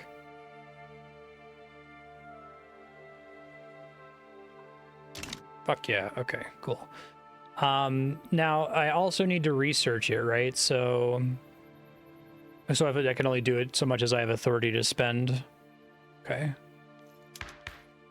But bolster is a binary. It's either on or off, right? It's not like I can bolster it more by spending more authority. Okay. Bolster for 26 weeks. Improve the earnings of the fishing wharves. Let's see if that happens.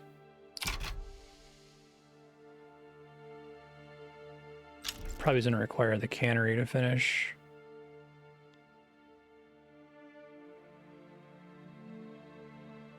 What's my best bet for... I'm guessing that got better because of my trade agreement to send them fish.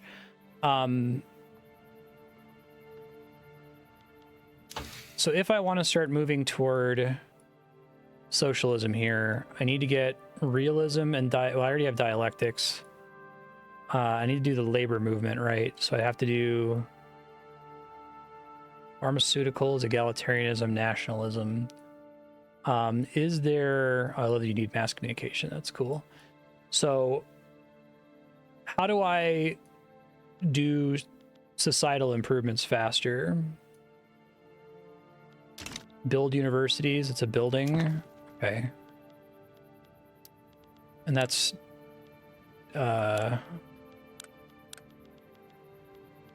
University.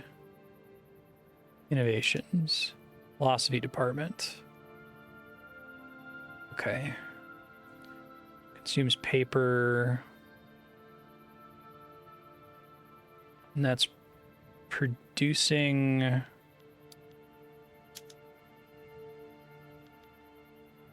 So, like, academics...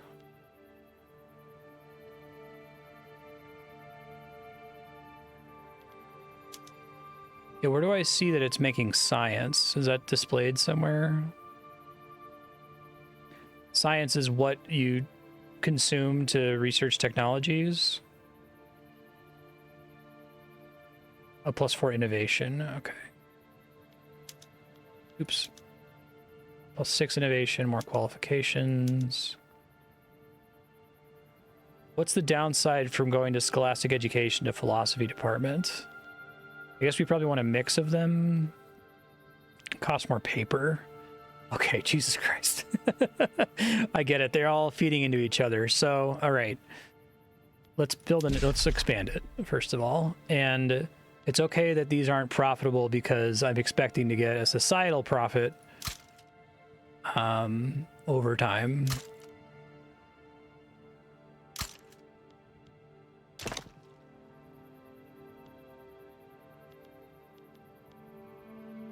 Does the default production methods aren't very good, or is that just because I got all these new exclamation points? Paper mills.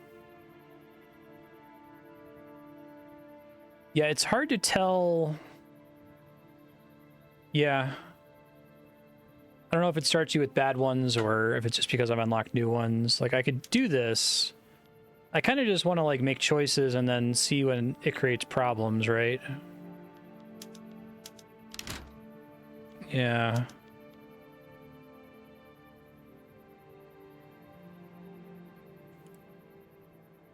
I kind of wish this game had something in the tooltip that said doing this right now is going to create a problem, and like projected what the problem was and gave you a link to go solve the problem from there. Oh, is that what that's supposed to be? Okay. So I can just check that for every single thing to see if it turns green, and if it does, it's worth doing right away. Otherwise, it would only be worth doing if I change something else somewhere else.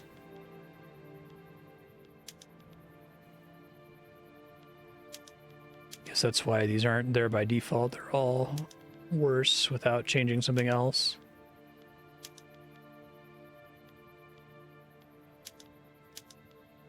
I'll look at the other options here in a second.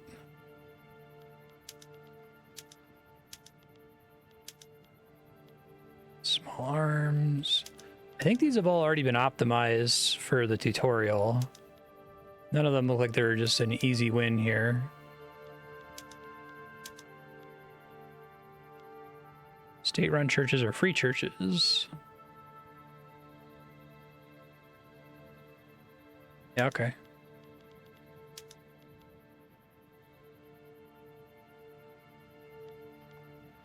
Right, which theoretically hasn't changed very much, right?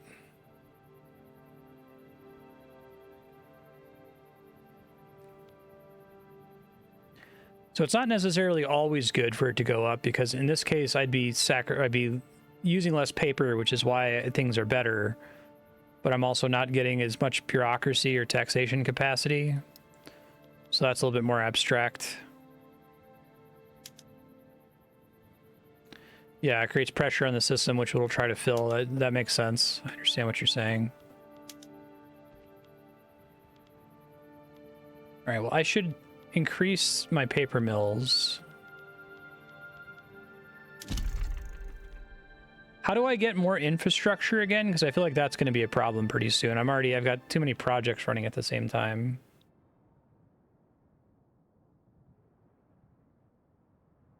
Build ports. Ports are the main way.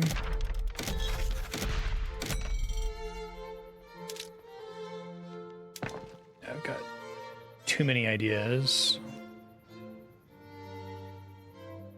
Let me let time pass and get through some of these projects really quick before I get a little bit too crazy. I'm trying to figure out, like, what is the like, it seems like construction capacity is like the thing you need to get set up to do anything else, right? Oh, you want them in the same place? What's the reasoning for that? Is it just there's just like a natural buff to it or something?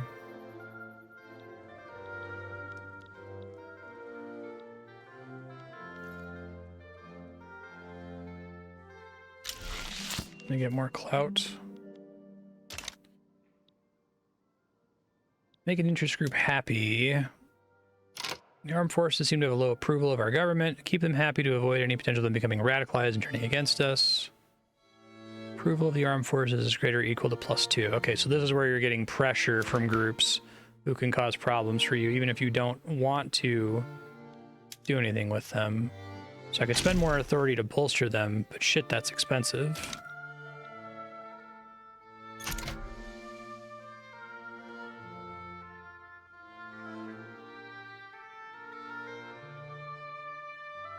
Okay, so how do I know where my capital is? Is that shown somewhere? I still wish I could get like a list of states. Svealand? Capital state, it says.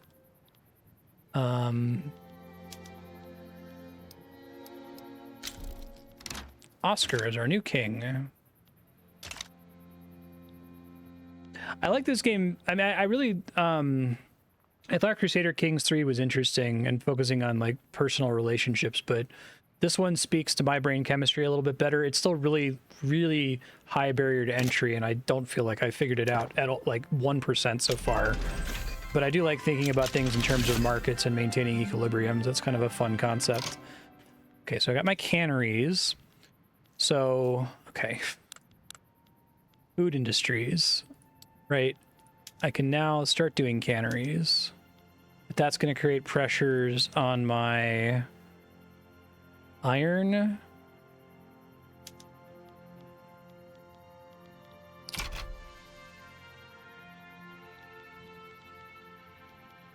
I can make more food industries here.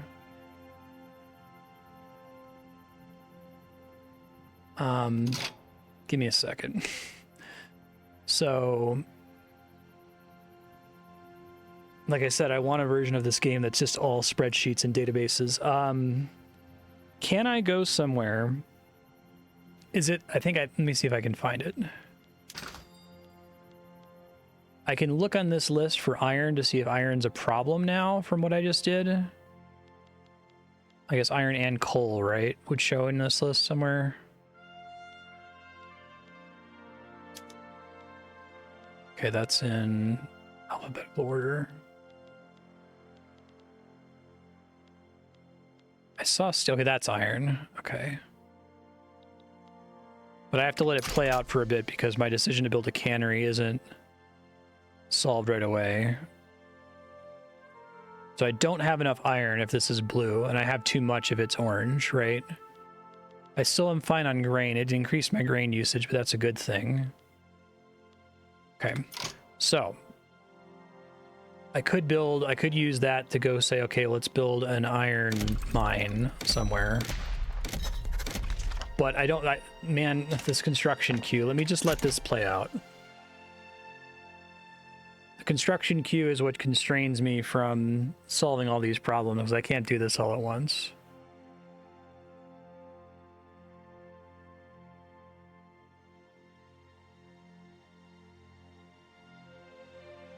No, I'd love to do that. And that is itself needs to be handled by construction. Yeah, okay.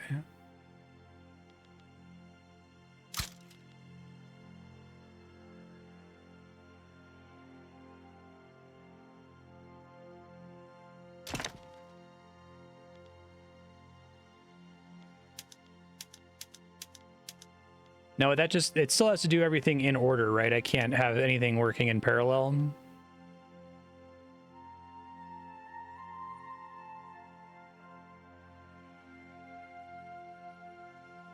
Okay. Oh, right, I need to do more technology. Shit. Let's do egalitarianism. I'm gonna need that eventually.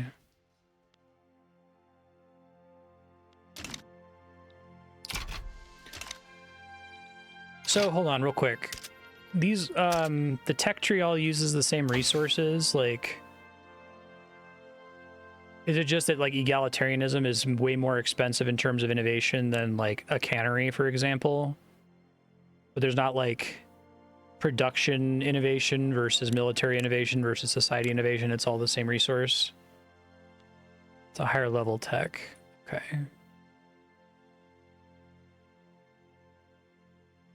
Got it.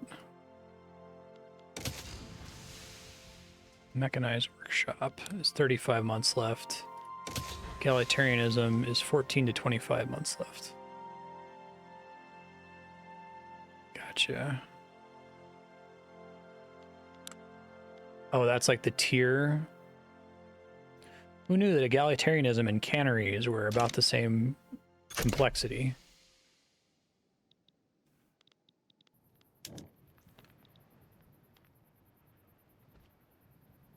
The armed forces only might be happy if they're bolstered for a while. Does that get better and better over the time as they've bolstered for longer? Oh, there it goes. Okay.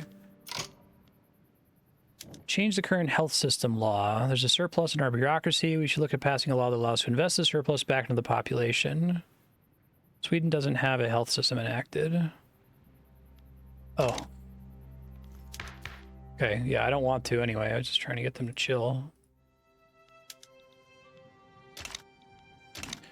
So, like, bolster is like a temporary activity in some cases. Like, they won't decay back, but I guess they decay back and then I just bolster them again until they're not pissed anymore. And it's like a cycle that I have to stay on top of. Okay. Tell me why. Open the laws tab. Laws determine your country's fundamental operating principles. Transforming your laws to keep up with the times is a necessity due to practical reasons to dodge your population rising up against you. See your institutions. Provide benefits for your nation.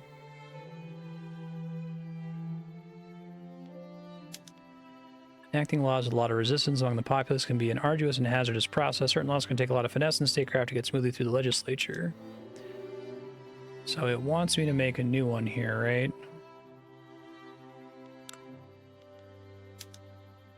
So workers' rights requires... Hold on, sorry.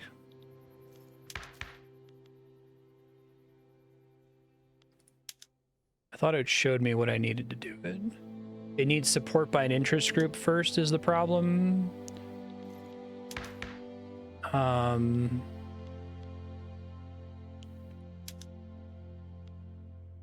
Child labor allowed.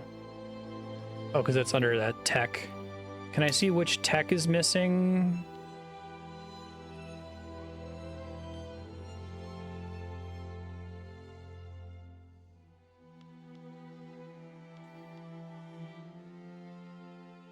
Okay.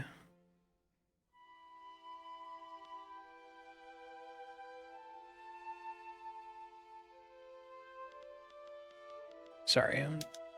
Regulatory bodies. Okay, right. I saw this earlier. Requires a labor movement.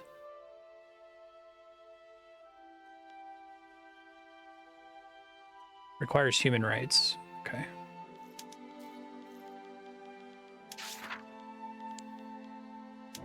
Tell me how. Laws. Like health system. Current laws, the health system categories. No health system. Any other laws in this category gives the institution we want, but different laws have different effects on your country. Inspect the effects, decide which ones you want. Charity hospitals. Public health insurance. Requires pharmaceuticals. What's with the whole 10% chance to progress thing? Oh, that's because of how popular it is, basically. Both of those would be the Church of Sweden that are producing it. Must have support by at least one government interest group or currently active political movement. The capacity of your current government to enact the law is measured by the chance that the law will pass. All right, so if I want to do something, I have to like make the group that would be supporting it happy and have them have more influence, I guess. Okay, so this is how they simulate how difficult it is to do radical change. Let's see.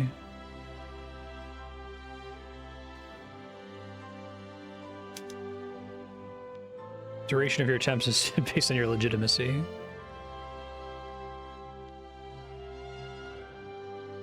I do want to do public health insurance. We'll do this for now. Laws are not enacted instantly. They need to go through cycles. You may need to intervene to increase the enactment success chance. Success, advance, debate. Stall.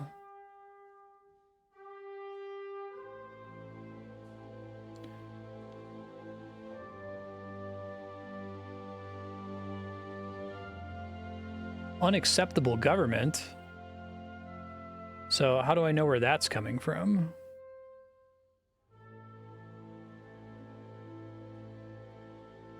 We have radicals because the standard of living has gone down.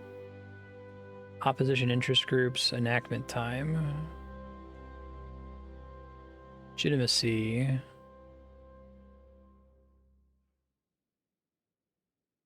Raising and lowering taxes impacts legitimacy. Okay, I think I understand.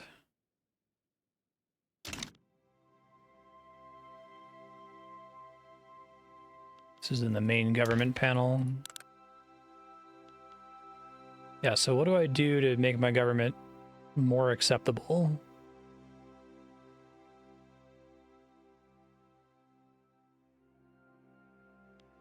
Oh, there's a thing for that? Okay, cool. Form the government. Legitimacy is becoming low. If you need to drop, it'll become increasingly more difficult to pass new laws.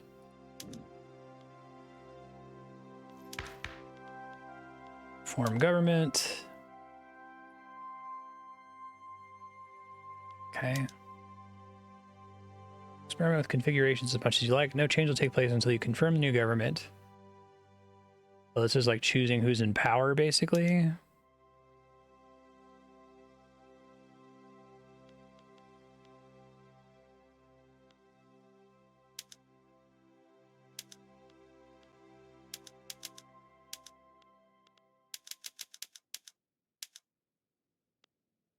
Illegitimate government if I get rid of the industrialists and the landowners. Interesting.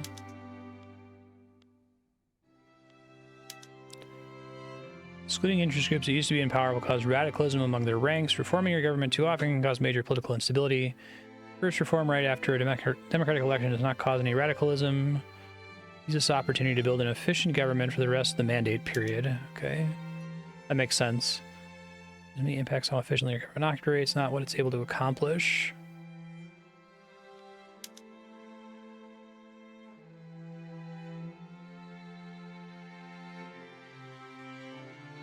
See if you can reform your government to have more than 60 legitimacy. If not, come back and try later again. So, I understand what they're saying. This is in relation to the existing laws, right? So, like, if my laws already were all, like, super focused on rural folk and workers' rights and stuff, I could kick out all the industrialists. But right now, my laws support industrialists and landowners, right? So if I kick them out, they're going to get really pissed off and try to overthrow. Yeah.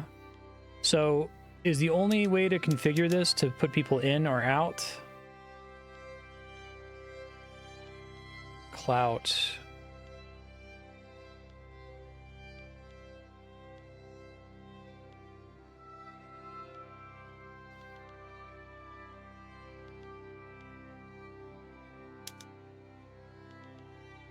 Where's the optimized thing? This, oh, I see. Oh, okay. Yeah. So these are just choices, right? So how is it doing this? Like, it's basing this on the popularity of the group and the relevance to the current laws. Like, is there a place I can go to see why it's giving such a high value? Okay, from wealth. Powerful because its clout is above a certain amount. Influential.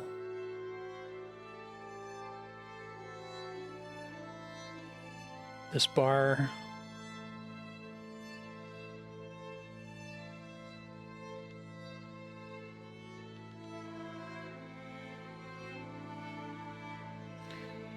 So it's literally just wealth right now.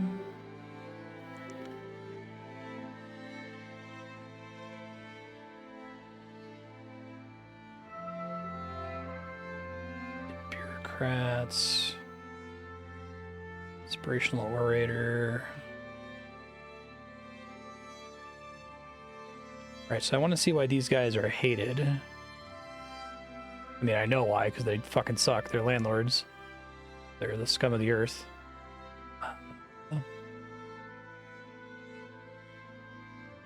So why does adding them make things so much worse? Like, I don't want them here either, but I'm trying to see why adding them pisses everybody off.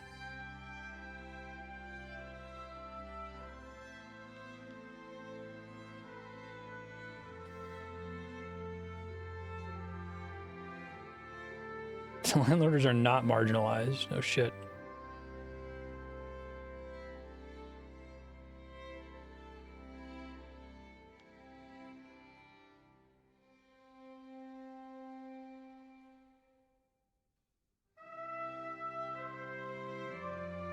Okay.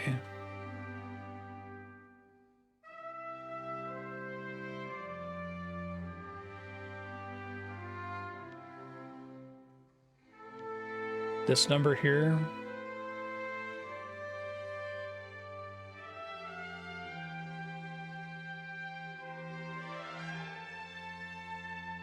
Okay.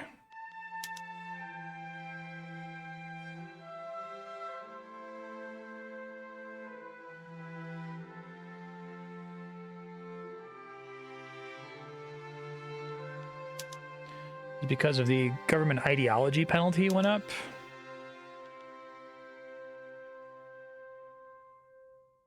Also, there's a penalty for size of government. There's too many people being included. Okay, that part makes sense. Distribution of power.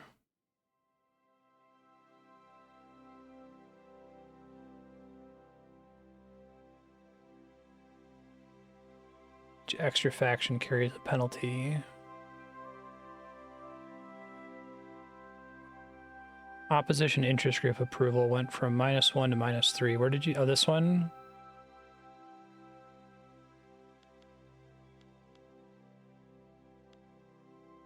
Good, fuck them. All right, great, let's do it. I think I understand, but I guess this tab, I kind of just have to use the optimize buttons because it's calculating a lot of complex things and it's hard to like micromanage any of it, right? Which maybe is on purpose.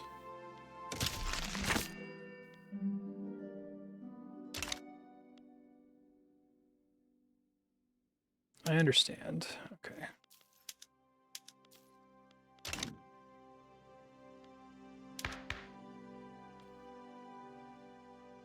Can I just cancel this and try it again?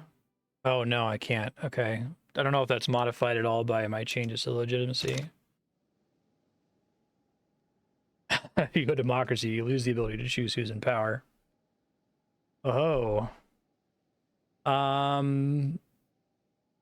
All right, I need to keep letting this shit run.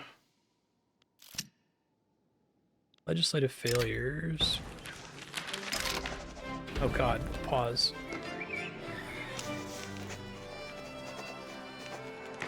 Secret police.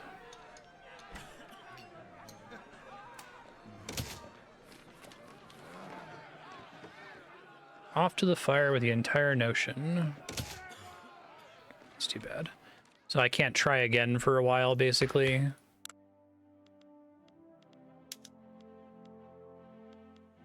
Private health insurance, 20% chance to progress. Fuck. Well, shit. Okay. What other options do we have here?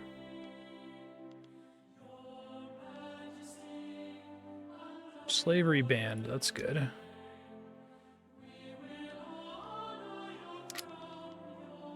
Social Security, poor laws.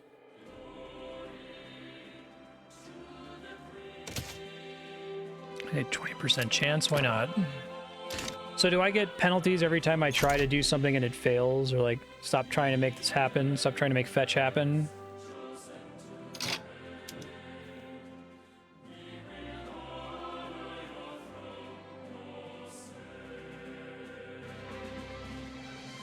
Next, secret police. Okay, so this is something I have to work on, I guess, after the poor laws attempts.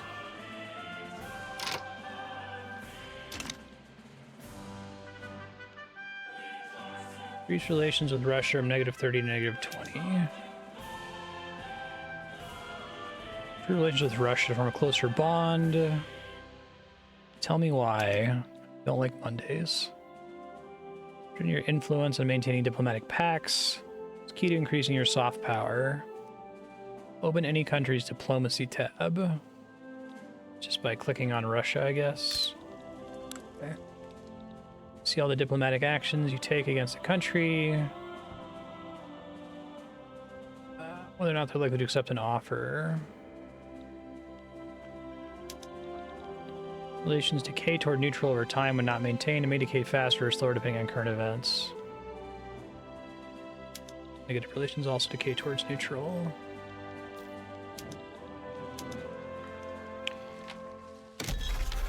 Diplomatic action, improve relations.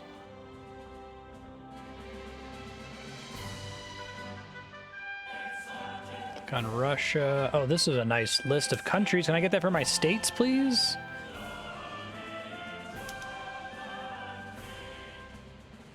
Select improve relations. Oh, I just have to hit the plus sign, I guess is what they actually want here.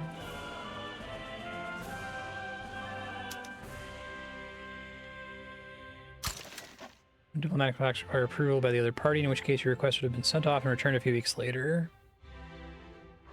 Improve relations requires no approval. Both countries would actually improve relations at the same time. Okay.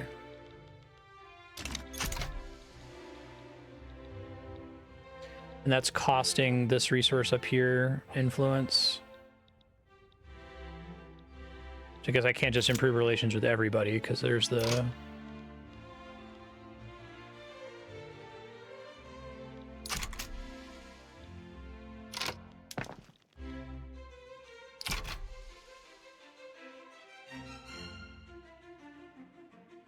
opportunity cost issue.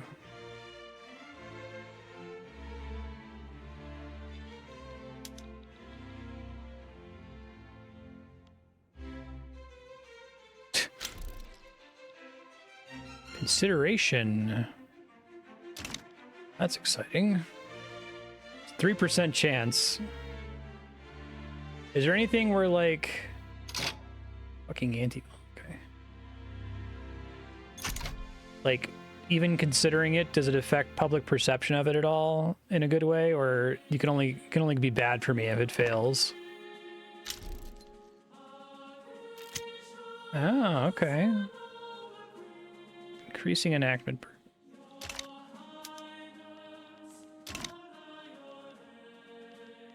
After that, I guess I'll do the secret police thing, even though I kind of don't want to. Raising concerns.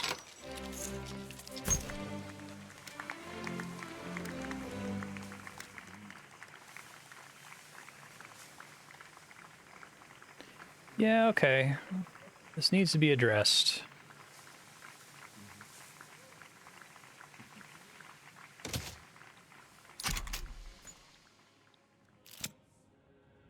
Public address goes awry.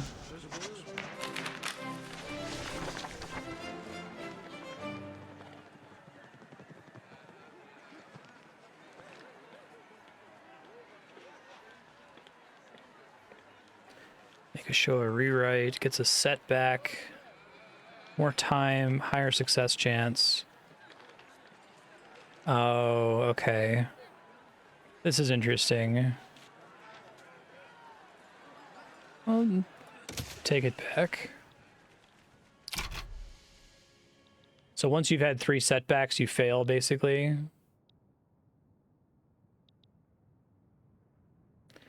I see.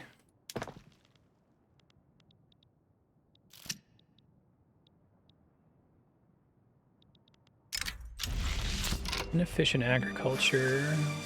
Hey, productivity of fishing wharves is recovered.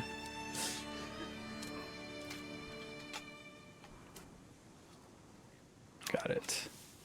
Industrialists have started complaining about the existence of subsistence farms. Their undeniable inefficiency should be immediately addressed. Industrialists are mad. Discourage subsistence farming.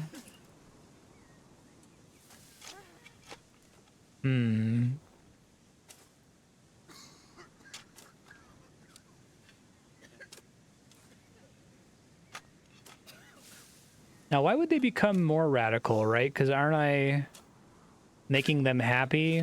Because, like, if I'm reading this right, they're pissed that people are just, like, making what they need to survive and not, you know, being productive and making them a profit, right? So if I say, yeah, okay, we'll discourage subsistence farming and we'll do other shit. Shouldn't that make them less radical?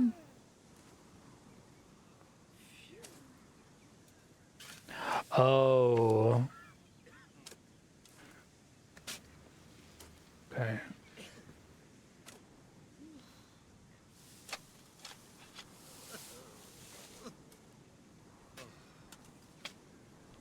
Fuck you guys. I'm gonna get in trouble for that later, but... Now choose to maintain this improved relations diplomatic pact or cancel to get more influence for other matters. I understand.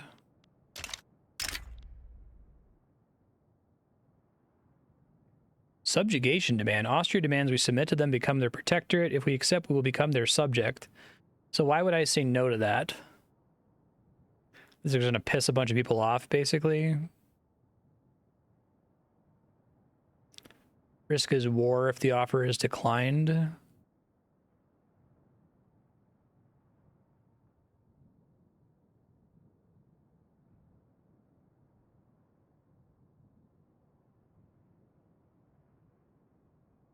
Does this stuff just happen like how much do they try to set the conditions to recreate history as you progress through the years, and how much of it is just like a procedural thing that could happen randomly?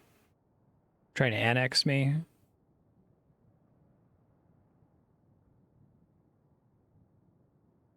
It's both. Okay. Decline? No? That just risks war if that happens?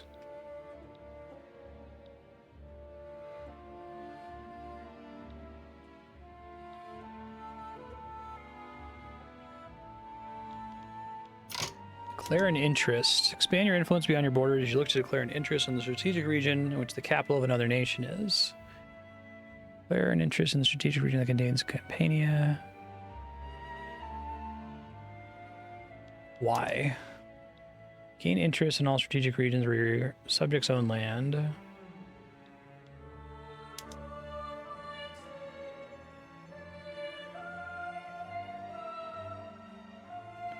Okay.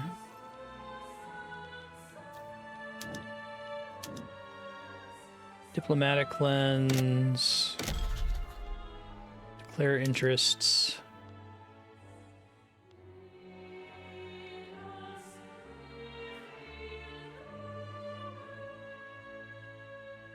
So how do I, usually I have like a way to see which one of these makes sense.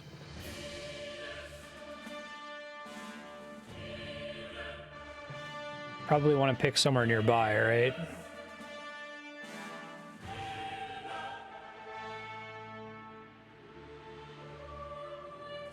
Oh, what about?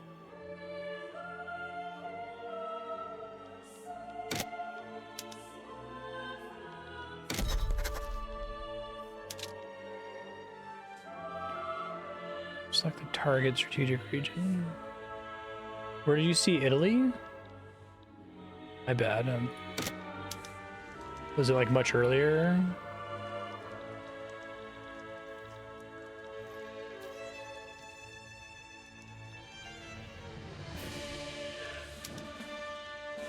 Oh, okay. Declare an interest in the strategic region that contains Campania and the capital of two Sicilies. Declare and maintain an active interest in Italy for 12 weeks. I wonder why that one doesn't continue to like highlight what it wants you to do specifically.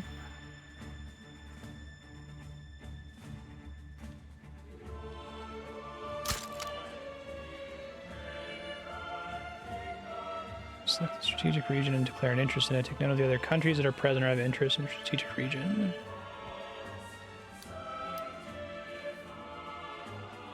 Okay, just let that go.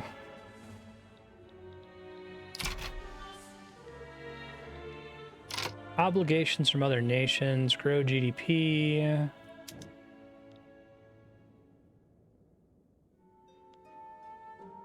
That's going to be hard. Okay, don't worry about it right now.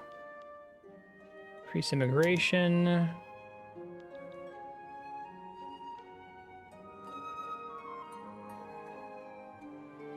Tell me why.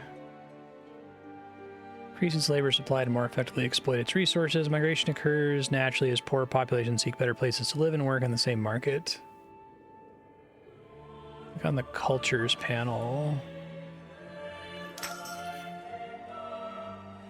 High migration attraction will not only make a state more attractive destination for pops in the same market and or country, use the chance of being randomly selected as a migration target.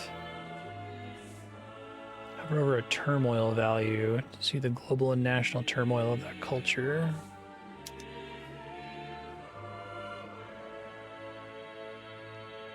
Okay. Country's migration target acts as a bridge, permitting pops of that culture to move here regardless of what market they're in. Okay.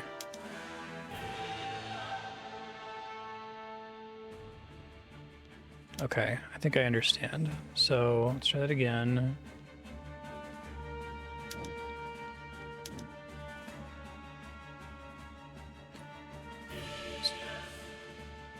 Activate migration map mode. God, so many options there. Jesus.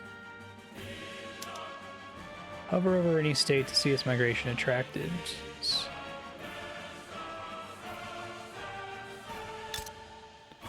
Population tab. Good lord.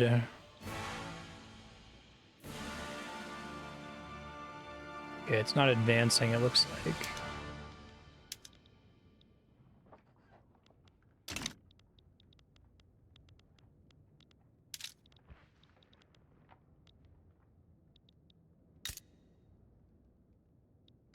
It's not the tab they want. Okay, now it's letting me advance. Top standard of living depends on many factors. The foremost among them are wealth. Determines how high their wages are. However, the average standard of living value.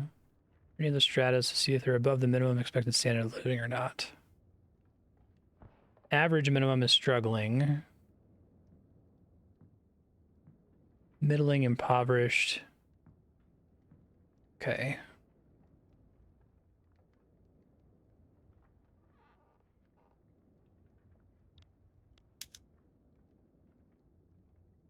You can increase it artificially by issuing a greener grass campaign decree. Okay.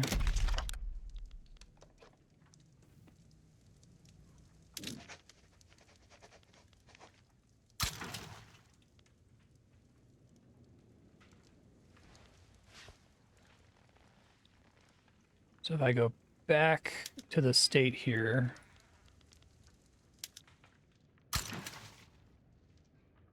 traction medium.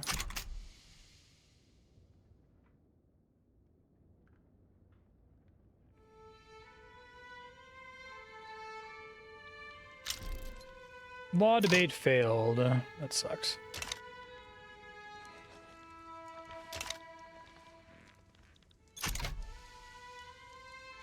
%35%. Hey, egalitarianism. Universal suffrage law, proportional taxation, radical party, leads to labor movement, human rights, and anarchism. Okay.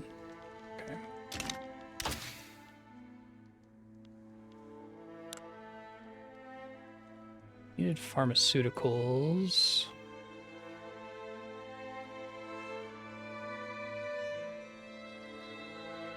Labor movement I can actually do now, right? Okay, sweet.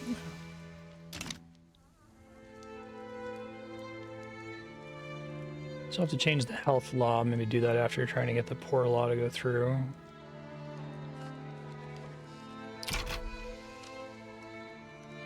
So what's the deal? Knowledge of pharmaceuticals has started to spread to us. Just means that it's easier for me to research pharmaceuticals when that happens. And can stuff like railroads getting unlocked happen without me actively researching it? I got a lot of things going on here.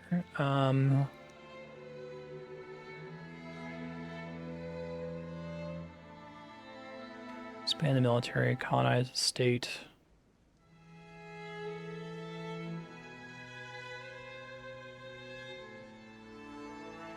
Oh, that's cool. And it's better if you're trading with them or have a relationship with them.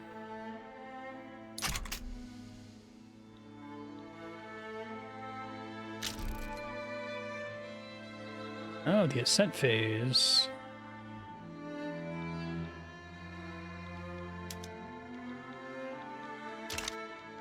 was that guy?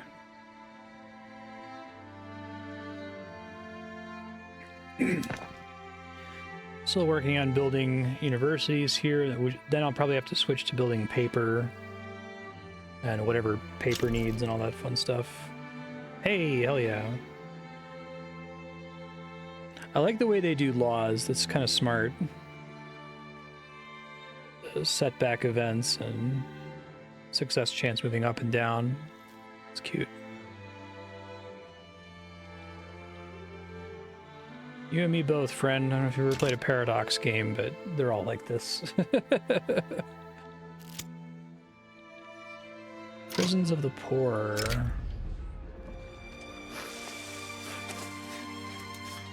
You have to make poverty itself a crime.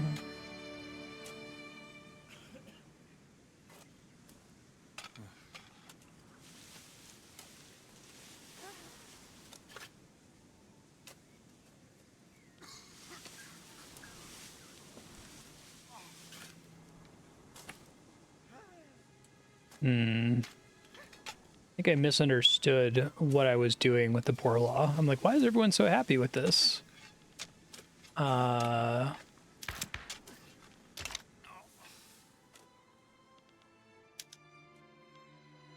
thought this was going from having no social security.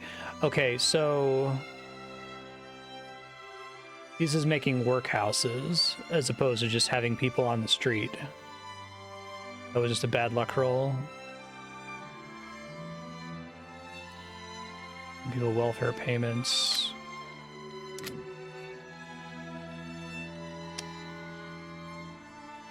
Which is maybe a stepping stone. Yeah, basic welfare, but mean. Right.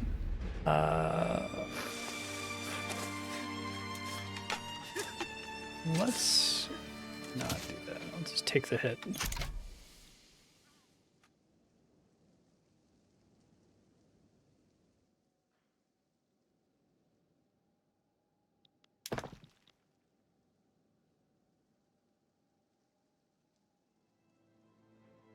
Yeah, it's a way of guaranteeing an income by, like, forcing people to work, right?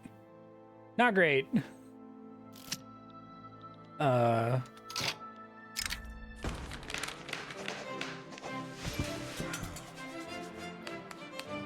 support, the bill shall pass.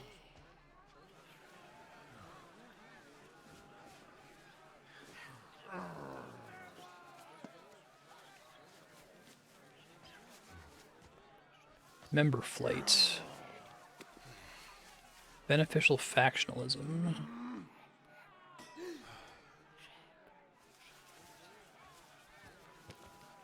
Member exodus. Oh, so people leave the Church of Sweden and become industrialists.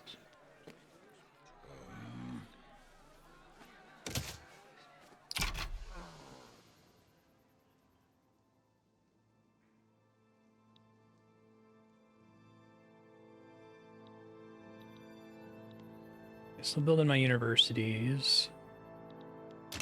Infrastructure with railways. Tell me why. Infrastructure is crucial. Most buildings increase your infrastructure usage. Yep. Railways are superior. Yep. Makes sense. I get it. Journal. Trade. Railway. Which wasn't here before, right? Svalent.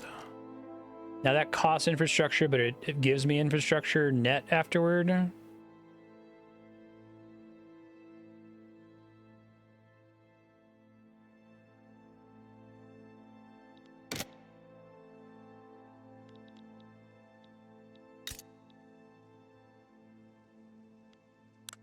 Railway details panel.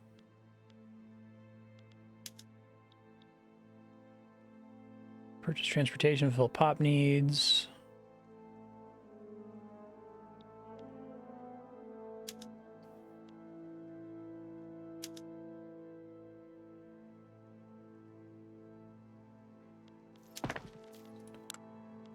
Railway.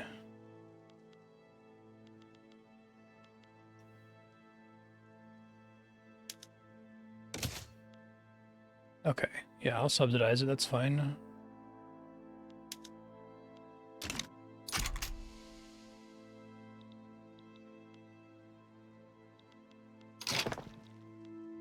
Homesteading is disbanded. Let's do this first. I guess I'm gonna let that university finish building, but... Law gained a setback, bummer.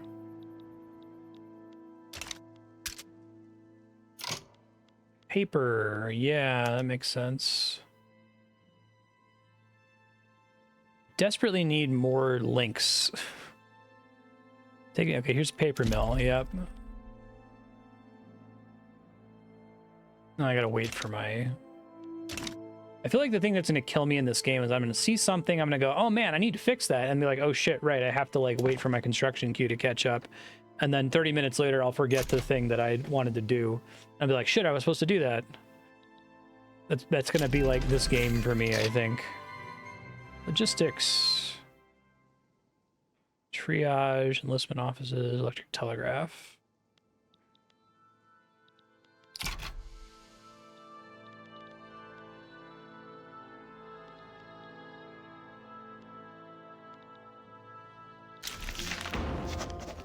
Oh, it happened. Okay.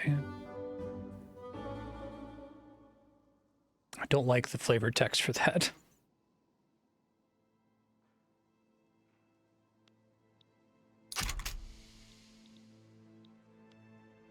So that effectively increases employment, but costs money, basically.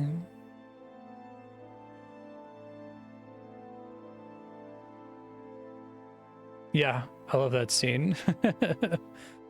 The delightful nested candy loop.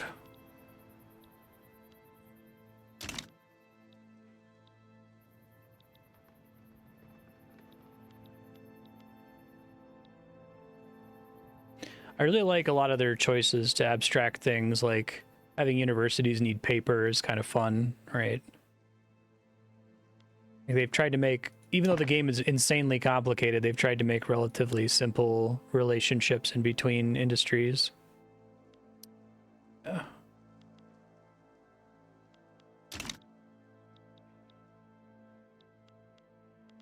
Oh, right, I need to do this secret police thing or they're gonna shit the bed.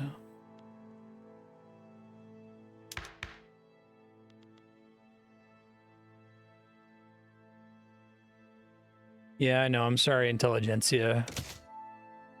I don't want the military to fuck me over.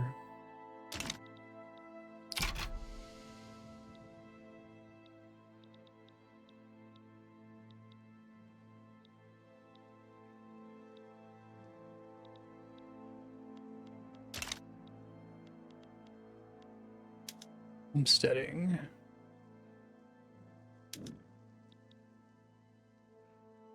Oh, it said something here.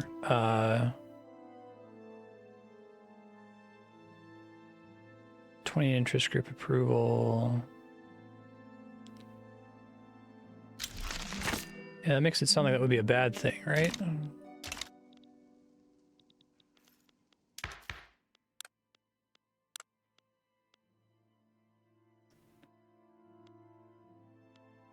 It's institutions? No, that's... here. They're loyal. Okay, so they'd be... They wouldn't be that mad, I guess is what you're saying. Engines. I feel like I need to import these. They're probably really complicated for me to make them.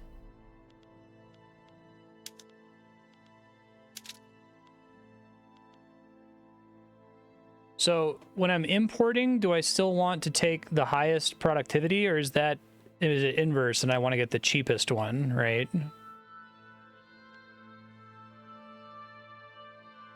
Highest, okay. This is always referring to me, like how good it is for me. Okay. Seems pretty profitable.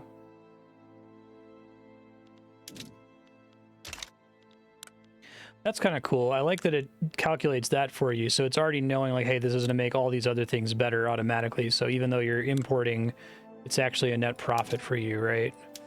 So So I could just eyeball all of these and see if there's other things that create a similar improvement.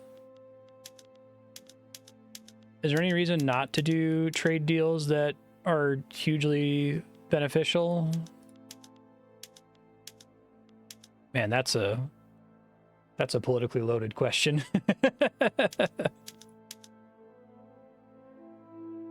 Cost bureaucracy every time I do it. Okay, and I'm starting to run out of bureaucracy, so.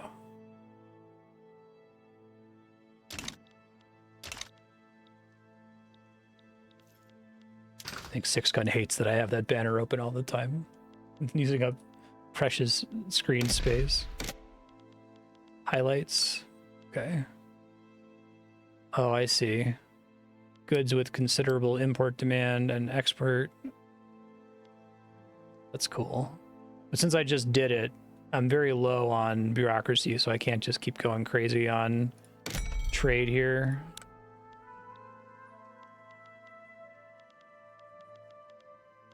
But it still shows fish, unless if there's new environments. Okay, I understand.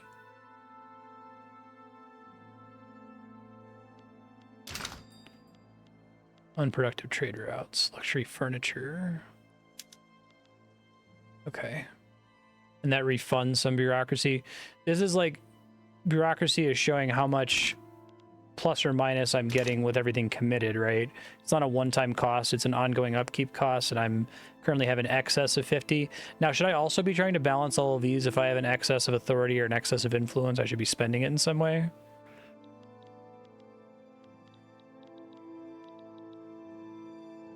Get the bars to the middle of the game.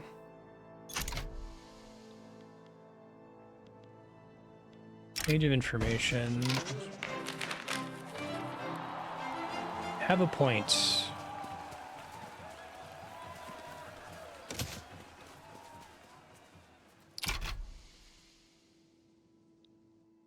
There might be a buff for getting excesses and authority. 100% or more excess authority is reduced enactment time, infamy decay, trade route competitiveness, state construction efficiency. Oh, okay. So if I wasn't spending bureaucracy, they could build buildings faster. You don't get to keep the excess. I gotcha.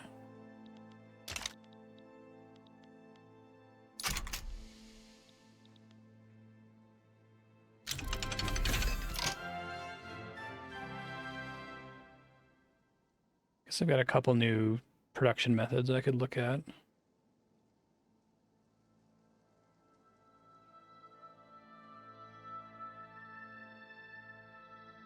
I see that in the laws. I want to see more detail.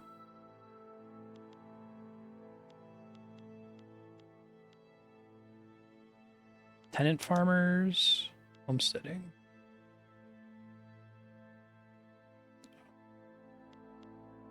Collectivized agriculture, homesteading, commercialized agriculture, tenant farmers.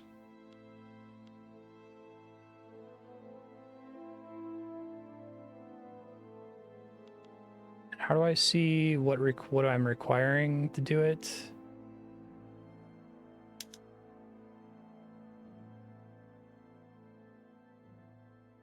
Oh, it's blacked out because I'm currently working on something else and I can't do two laws at the same time. Okay, I understand.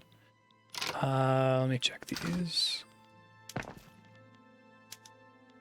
Oops.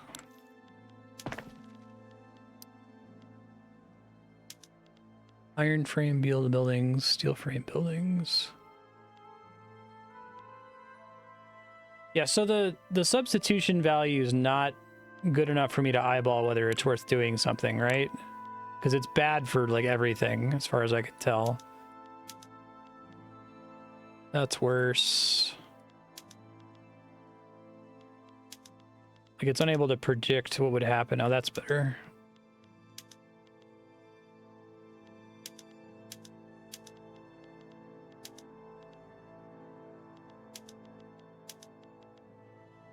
Forestry, sawmills, hardwood.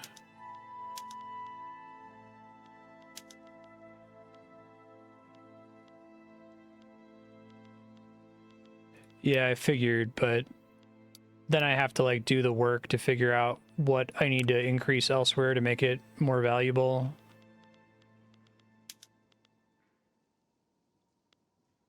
It would only be free if I already had an excess elsewhere in the economy, right? Like I had earlier with the fish.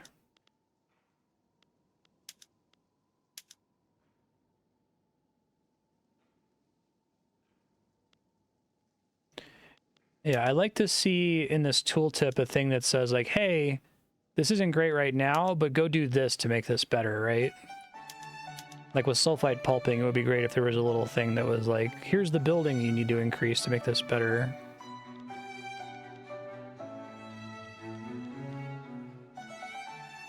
Yeah, that makes sense. Well, part of the problem is I've thought about doing this before, and then I get down the chain of like, well, if I'm going to make more paper, I have to make more sulfur, and if I'm going to make more sulfur, fuck, I've got a million things in my construction queue. Let me let my construction queue finish. I guess we'll do paper. Hey, pharmaceuticals. That's good. Try public health insurance. I do that next after secret police. Modern sewerage. Oh yeah? Okay, let me see.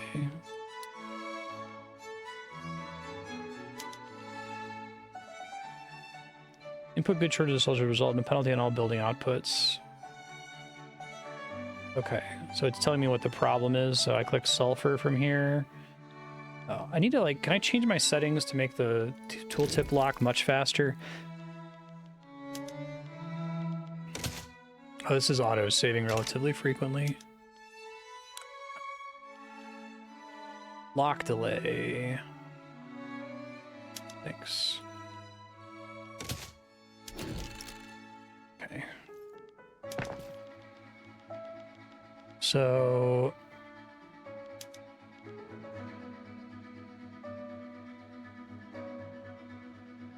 sulfur mines. Okay. So that's...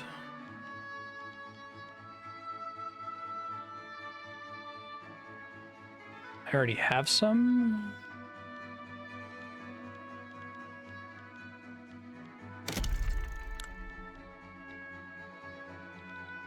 So why don't I see sulfur mines as an option? It's rural. Oh, okay. I guess I understand why.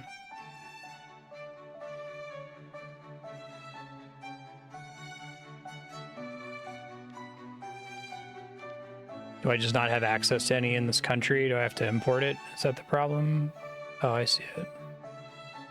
There are no sulfur mines in Sweden. Okay, so...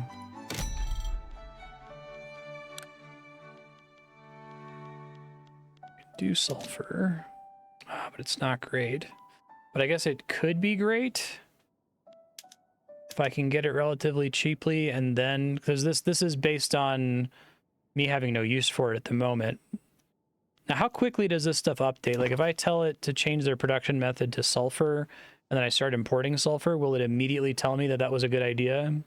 I guess the problem with this that makes this tricky for me is that I need to be able to, like, abstractly guess at whether something's going to be profitable or not. Takes a week or two. Okay.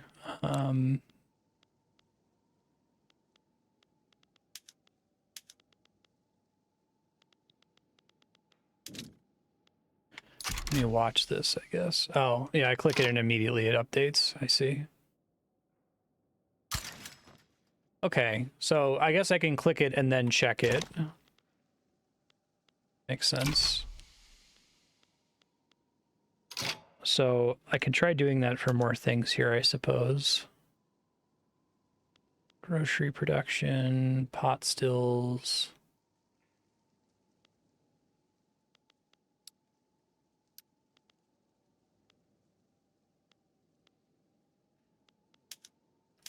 Don't have a lot of automation options here.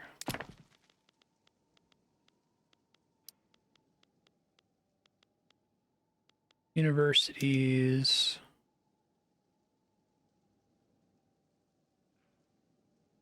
It should be better because of the increased paper efficiency, right? Secular academia. Probably good long term. But what that requires is it's going to give less of a job for clergy. Can I eventually like get like this is more or less profitable based on how many people I already have in my society. I have more clergymen than I have academics, so having clerical educators is slightly more profitable, I guess.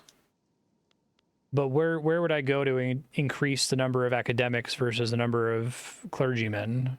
Is that something that would result from like laws passing and the like? Numbers keep going here.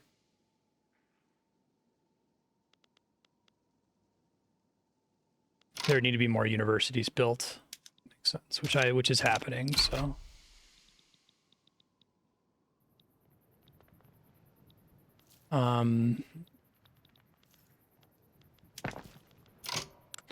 I love, where is it? This button, wherever the reform government button is, it would be fantastic if there was a similar button over here in buildings. For like, here, make 2 related changes in a supply chain or something. Job openings, sure. So things that I know have connections. Let's go back to the market tab and look for problems to work on, I guess. So I still have too much fish. So I could build more food industries. And there's a bonus for food industries being built next to each other. I want to eyeball again what my infrastructure situation is.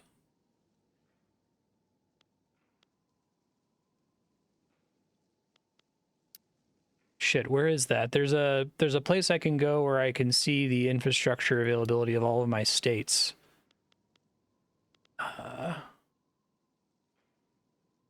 Oh, how does automatic expansion work? It's from here instead. Okay, thanks.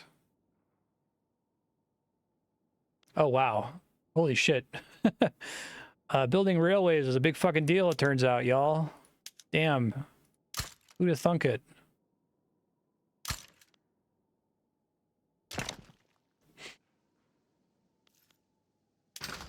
Yeah, no shit. That's cool. I like stuff like that. To me, stuff like that is... I remember I commented that I really liked how in... I think that a big part of the commentary of a game like Crusader Kings 3 is when you're like nominating your daughter to be the queen, right? And your daughter is amazing. She's a genius, and it shows like why everyone supports your daughter. It's like plus 50, plus 75, plus 20, all these meritocratic reasons why she should be the queen. And then underneath that, it's all canceled out by minus 500. She is a woman, right? Like that's huge commentary from Paradox using math. And I think they're doing something similar there with look how much the railways explode your infrastructure options, right? It teaches you something. I think it's cool. All right, so we got fabric. What the hell can I do with fabric? What uses fabric? Can I go back to the market and figure it out from there? Produced and used in textile mills, shipyards, war machine industries, barracks, conscription centers, furniture, makes clothes.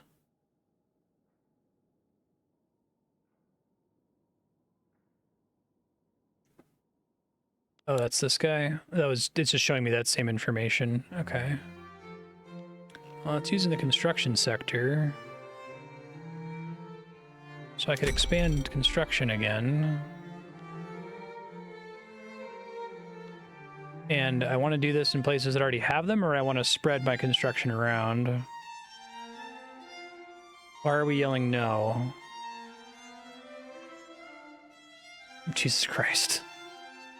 You're typing it in all caps as though it should be obvious why I shouldn't do this.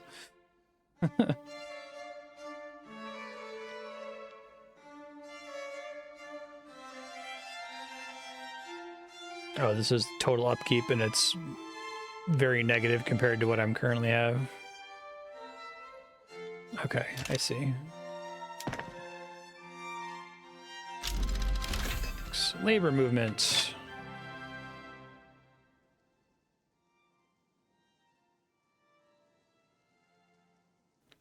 Get some laws. Social Democrats.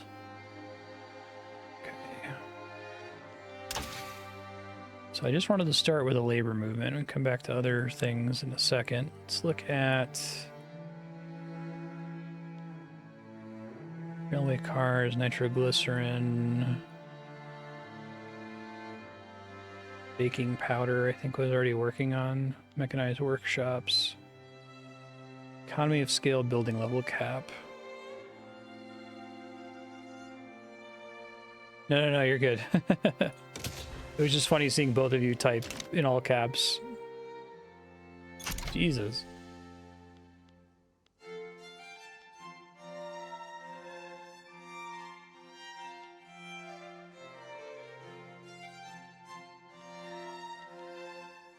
King intervenes.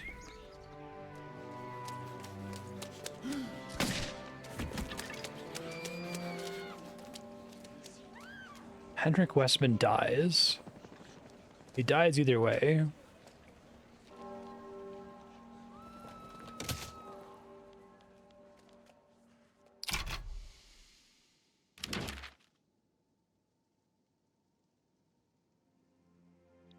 Okay.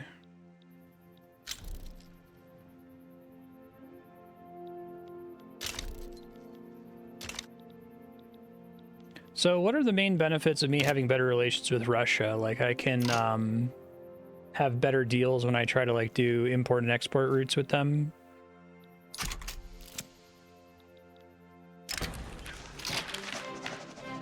Fiery speech advocating for the enactment of the secret police.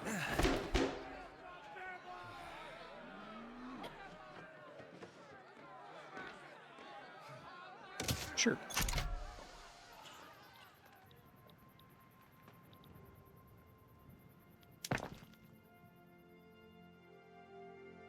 Okay, so now we're doing the food industries. That's what I was trying to do. I was trying to address.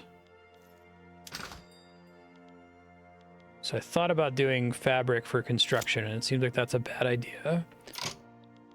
Maybe I'll just sell it then, but I don't really have... So, okay, how do I increase bureaucracy again? If I wanted to focus on that?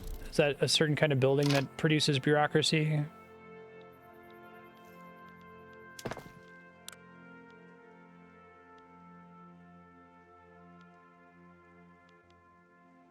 And where do those come under? Urban, okay.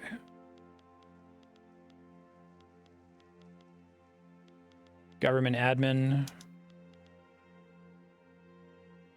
uses more paper. I need to make a bunch of paper.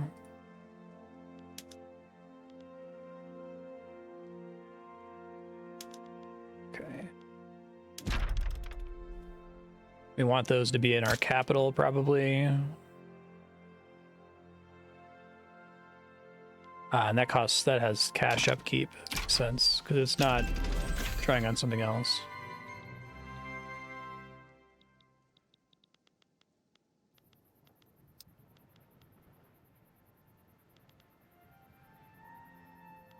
Okay, so now I can do more trade, right? So there's somewhere in market that shows me unproductive trade routes. Probably because I'm not using the paper enough. Export. Oh, it's not as good as I was hoping it would be.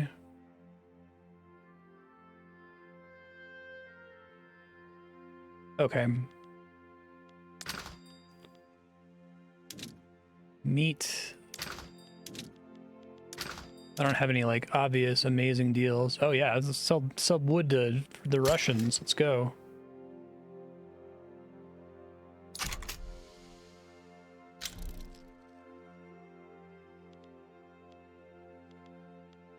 British.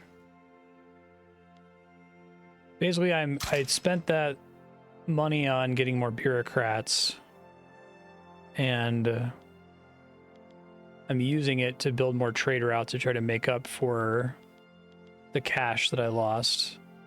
I'm running a small deficit now, which I guess is bad.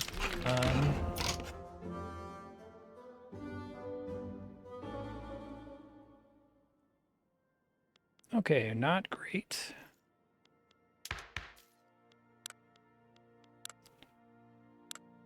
Let's try workers' rights.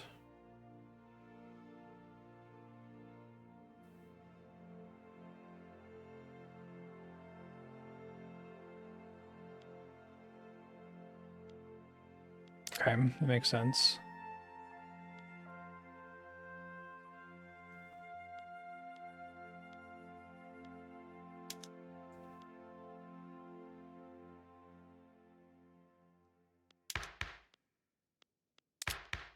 So hold on.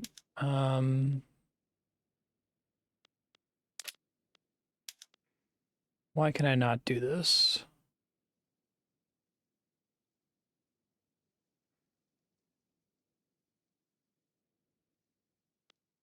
Oh, sure. And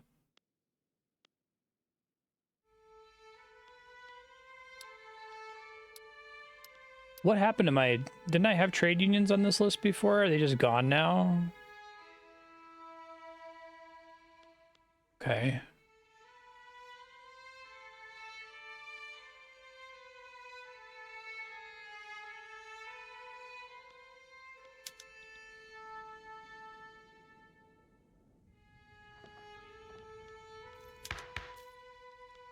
Oh, institutions.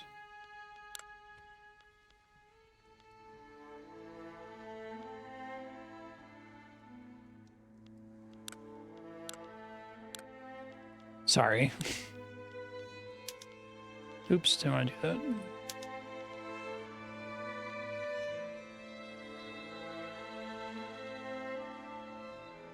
Oh, exit reform government. Okay, I misunderstood. Yeah, I didn't realize I was in... I thought I was in this tab already. I didn't realize that it locked me into that tab. Got it. Okay, thanks.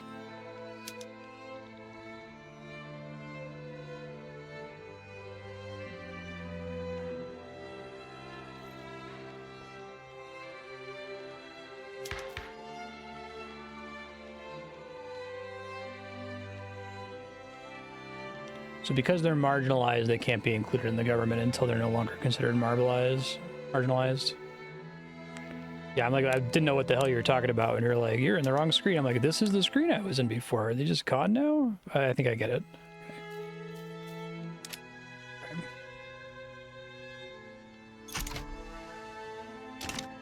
Let me try to get my money fixed here.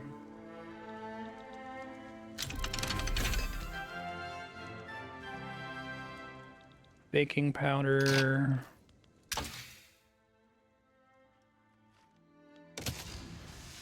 Shift work.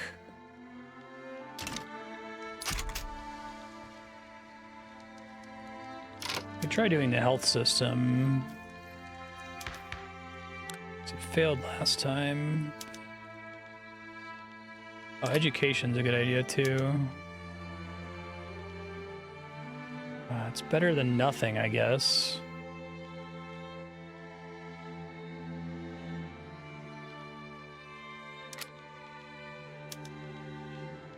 Public schools. Yeah. That'll probably help me down the line.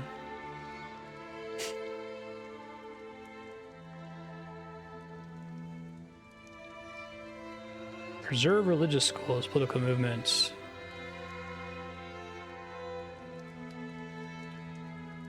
Yeah, which makes sense. Pen and paper.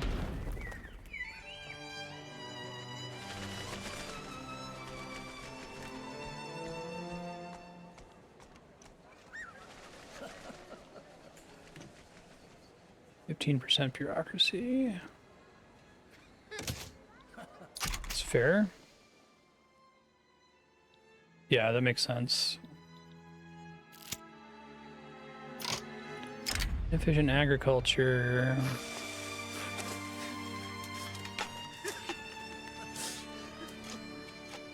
They're gonna stay really mad about subsistence farming, aren't they?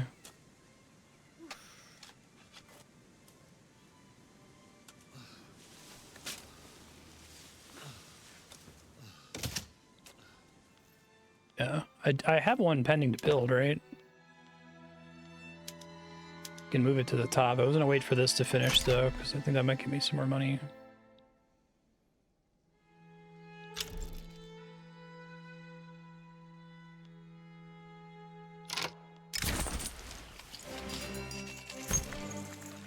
This needs to be addressed.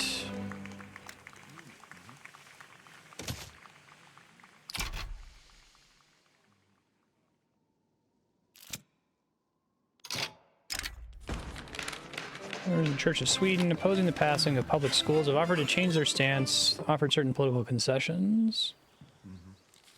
Bill must pass. Compromise as a tool of the week.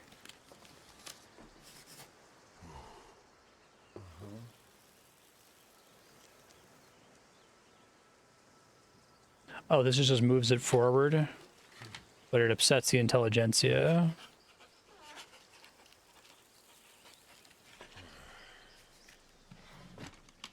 Pretty important for me to get public schools.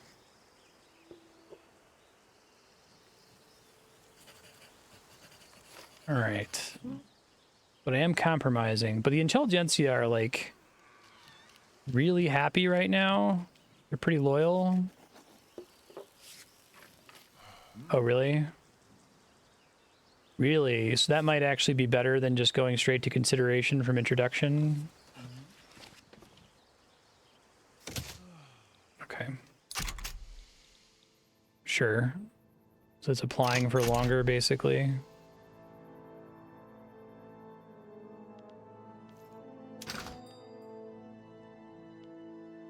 Gotcha. That's not so great. The meat deals are okay.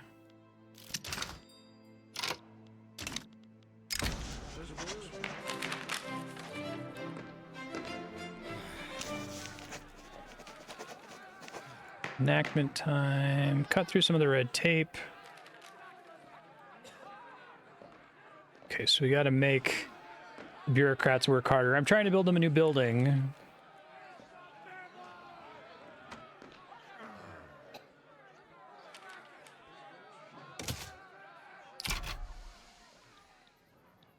Try to fix it.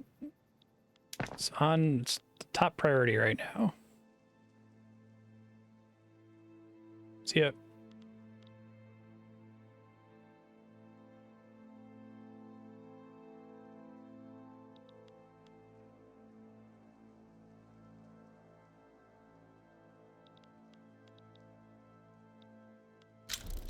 Hey, hell yeah.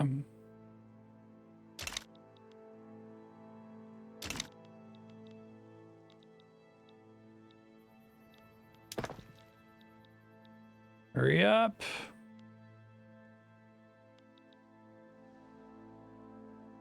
I guess that food industry I built isn't super great right now.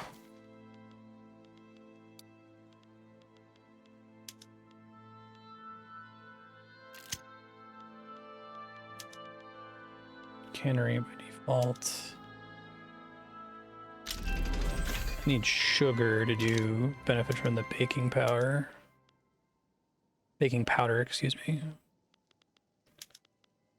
So I can see how to get sugar. Sugar is probably a specific kind of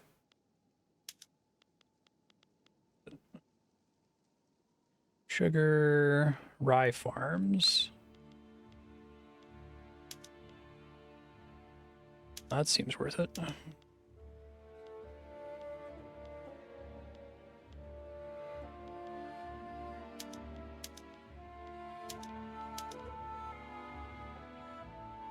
Now the problem with switching to ox-powered plows is that it costs tools, right, to get the extra production. I did invest in tools earlier and then didn't use it for very much.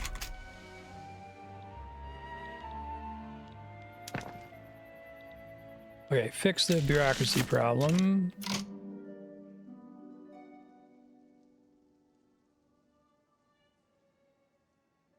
Okay, so try to balance everything that's not money is what they're saying.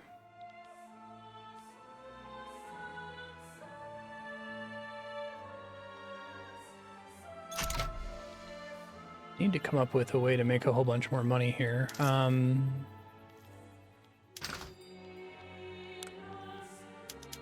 Still have a huge excess of fish.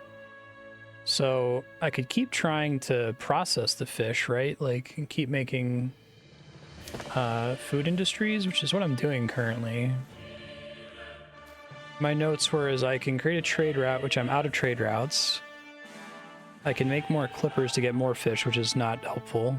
I could use them in food industries. I could change the production methods to make it more productive. I could do a decree as a short-term fix. Yeah.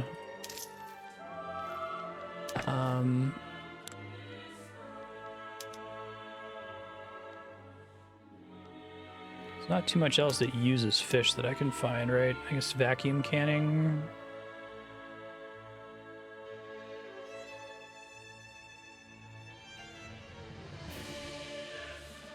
Oh, really? Okay.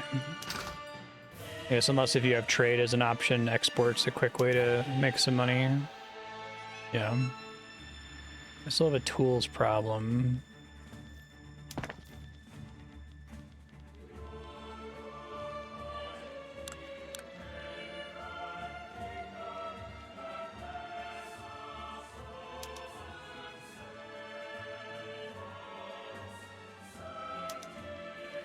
Just build more of them, I guess. Water tube boiler, if I could then get more coal. Yeah, I have all this infrastructure, I may as well. Sure. See what happens. Yeah, I think this game is really cool. I kind of get what it's doing. I still feel like I'm less than 1% understanding. If I had a criticism, it's that I think that this game, even though it's already taken some steps to reduce cognitive load by like having the tooltip links in between things, I really wish there were even more steps to do that, right? Like right now I kind of have to hold in my mind that, okay, I need to improve in universities, and to improve universities I have to improve paper, and to improve paper I need to improve sulfur, right? And some kind of in-game way for me to track that would be really helpful. And I think that the thing that comes closest to doing it is that reform government optimize button, right? Oh, yeah, that's great. Get the armed forces out of there. Because I think that's kind of doing the same thing. You don't want to like have the game run itself, obviously. You still have to think about things and make decisions, but... Rule of discipline in public schools and raised with the armed forces. Focus on the curriculum.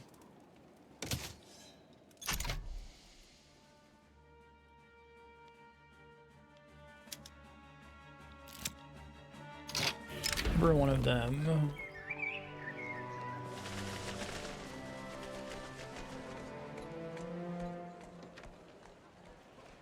Promote agitation among the lower classes. Well...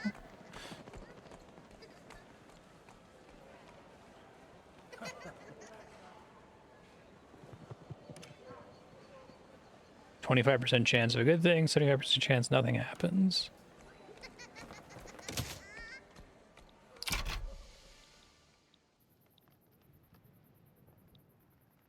Sure, you try not to think too many layers deep into it. Makes sense.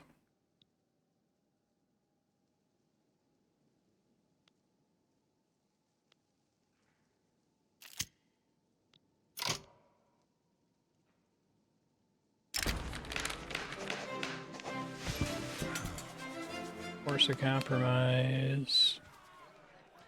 Means a setback. Enactment time is not a bad penalty, I don't think.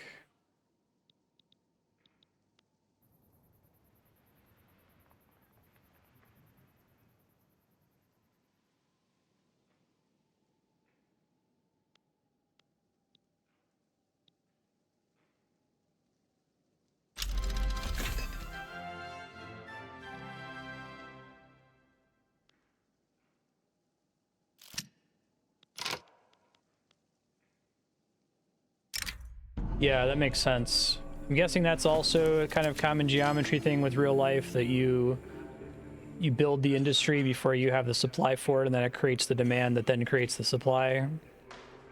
Like, that's probably the order of things in real life. That's kind of cool. If you build it, they will come, basically.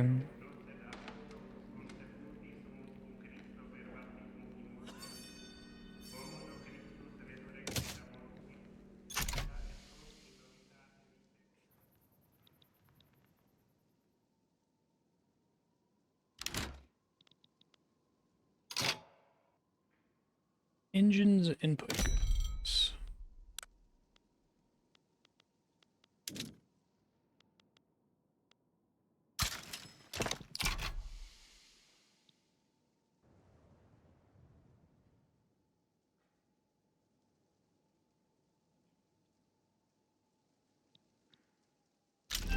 Yeah, that's interesting. It just happens automatically.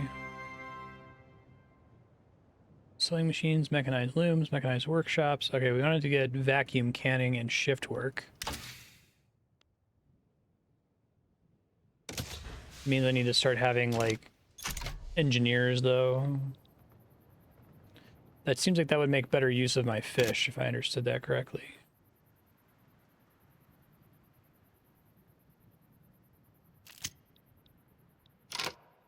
I don't like sitting and letting time pass, but I feel like a lot of the stuff I want to do involves waiting for construction to finish. Male and female students, different curricula. Fuck the landowners, fuck the Church of Sweden.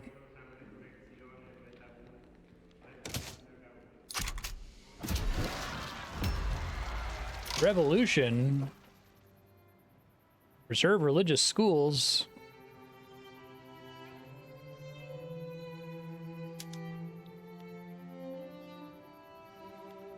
So what can I do to fight this, right? Like, I can, it's from specifically the Church of Sweden, right? So I could, like, bolster them or something to get them to chill.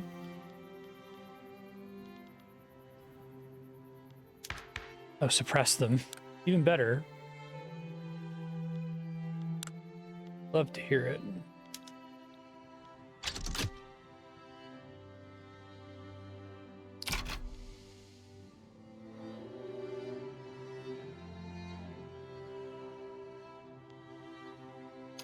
Is there more? Because I got a bunch of excess authority. Decrees.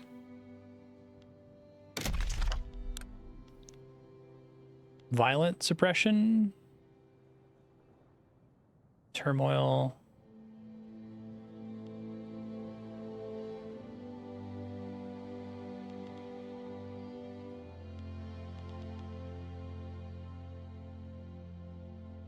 Control the angry mobs.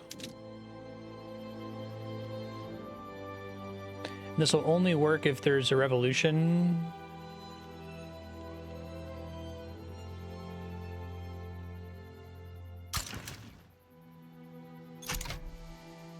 But it only gives me a prompt if there's like a, like it wouldn't even let me click on that if there wasn't an option for me to apply it.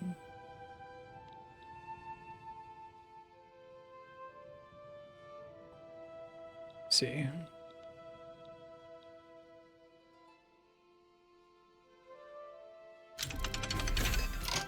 Yay, nitroglycerin.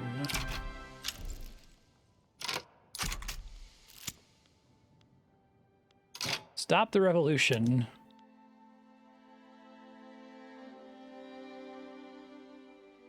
We'll complete if exactly 0 civil wars. Currently 1.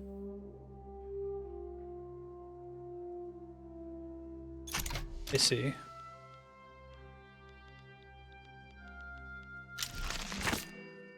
Hey, nice. Yeah, I really like the, like, emergent storytelling of this. It's a really cool way to try to use systems to not say that, you know, the events of history are inevitable, but to show how systemic pressures create behaviors, right? I thought Suzerain did a really good job of that as well, although Suzerain was more focused on the like interpersonal relationships.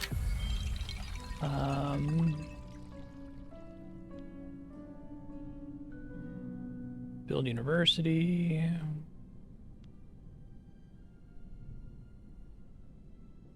It does give me a university. Eventually fuck the industrialists, but I feel like I can pull the rug out from under them later. I'm enjoying it. It's interesting. Yeah. Yeah, they're just completely useless.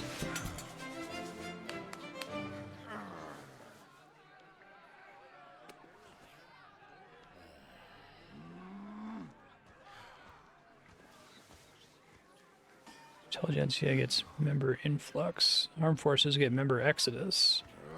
Well, I like both of those things. Yeah, right, exactly. More enact.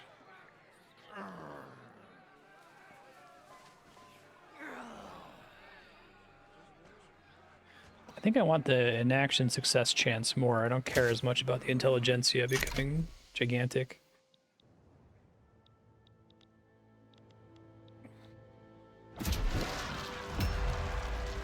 Stop it, motherfuckers. So it's already happening, right? The violent suppression, and I'm still trying to suppress them. Okay. Agitator, you will start a movement to enact censorship.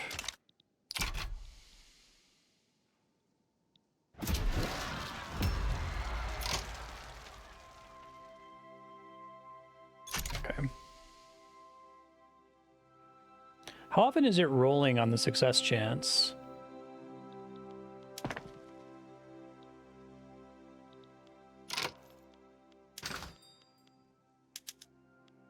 Tools are less bad now, but now I guess iron is the problem.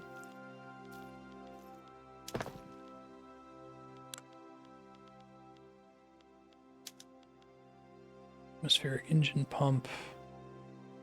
Acquire more tools. Nitroglycerin. Fire explosives. Yeah, like what I'd like to be able to do is do this and then see, like, okay, I'm interested in doing this, but it would only make sense if I can import nitroglycerin, right? So I'd like to be able to like project what the net effect would be of doing this and importing nitroglycerin. But I think what I have to do is I have to select this, deal with it as inefficient for a second, and then go do the import menu. Like I can't project out what that would be, right?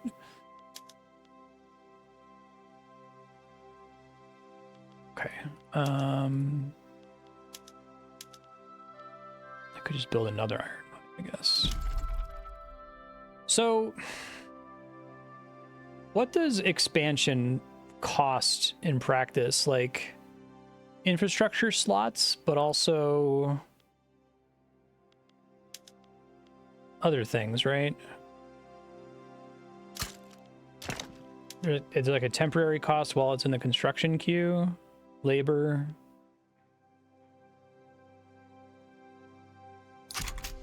So what matters is whether or not it's a net increase. Oops.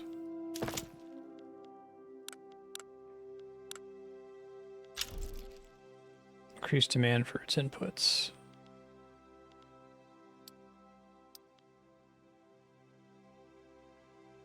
How does this game compare in terms of like the helpfulness of the UI and the reduction in cognitive load compared to the previous Victoria games? Engines are really becoming an issue. Much better. Oh, I need to build another government building here.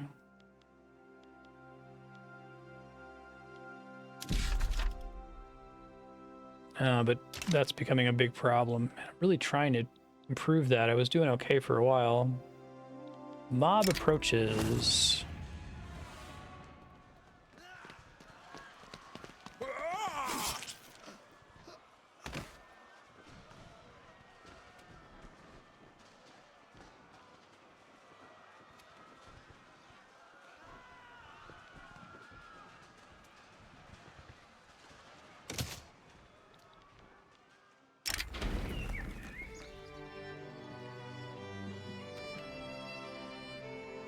Interest group pop attraction, enactment success chance. Corruption is a tool like any other.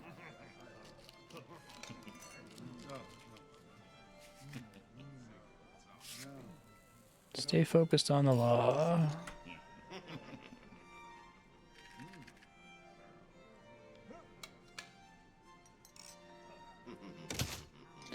Does it show me which of those things happened? Like when he has a chance for things to occur? I get like a follow-up.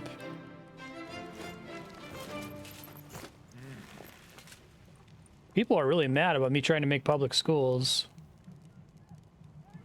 Never even tried to play it.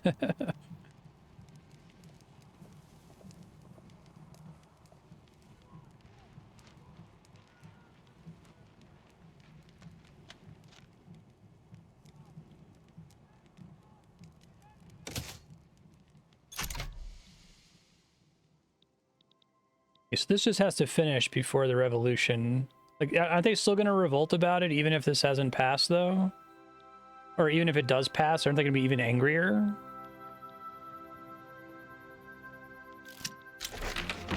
Public schools. Education access. 37% assimilation. Oh, they shut the fuck up. Suck it, non-nerds.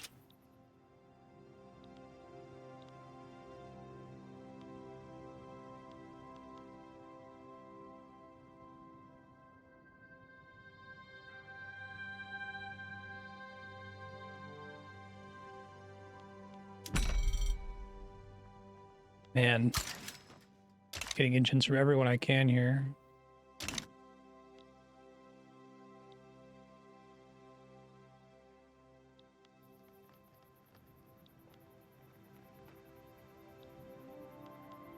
Yeah, you think they'd be like extra mad if it passes. I know. I'm trying to deal with it. I got a whole bunch of things in progress to try to make money. I don't know what an easy, like, quick fix for making money is other than exporting stuff.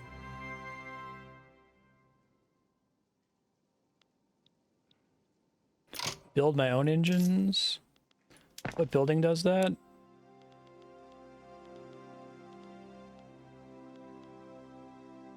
Motor industries?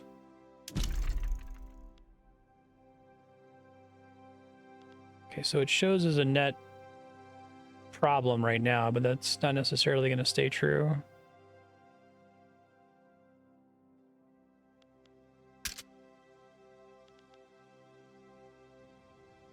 Yeah, I'm trying to build iron,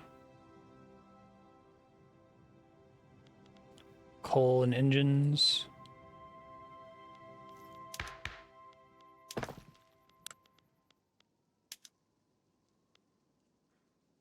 Okay, that helps.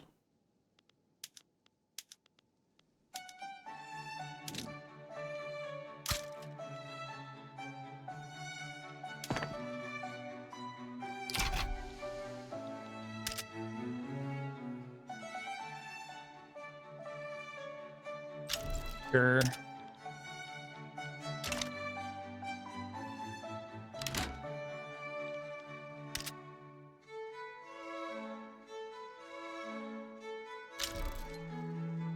I might just need to try to make steel happen, although that seems really hard because it's a pretty deep tree, right? Steel mill is like...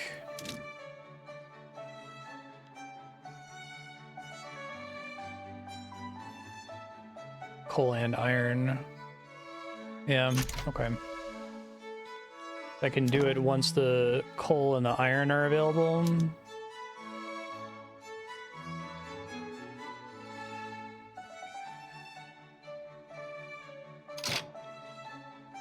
Yeah, let's do that. That sounds great. So this is a chance to pass something because it's like a special interest group. Hell yeah.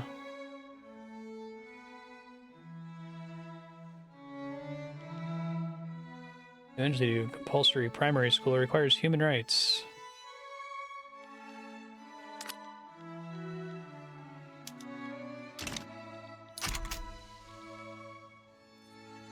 So is there anything I can do to temporarily relieve the problem with engines? Can I like make my railroads less demanding in some way. Because I'm not like fully using the railroads because I got a ton of industry and I'm not able to keep up with building for them.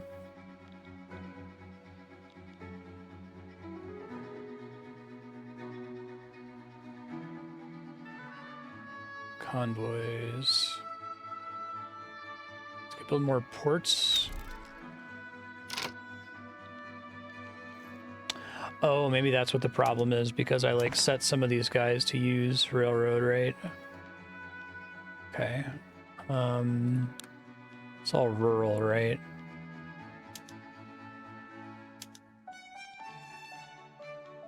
Just the coal mines that are using it?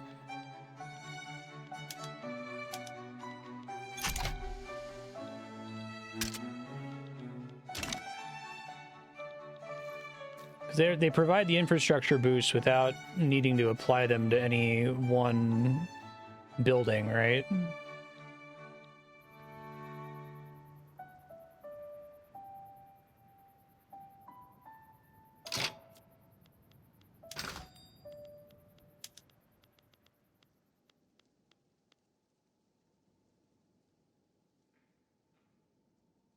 Not a significant producer of engines, no kidding.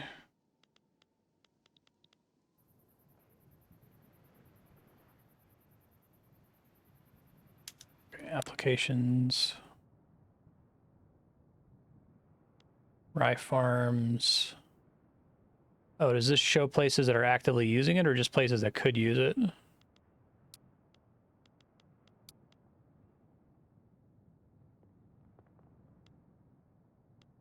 I don't think I had any of these set to use it, but I can check again.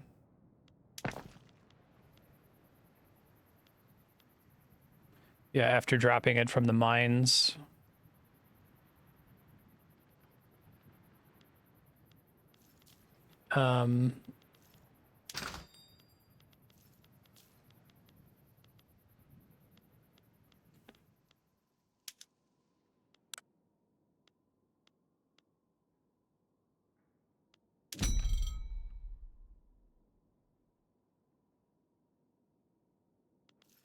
No, I could maybe try to build one. It requires coal and iron, which I haven't finished building yet.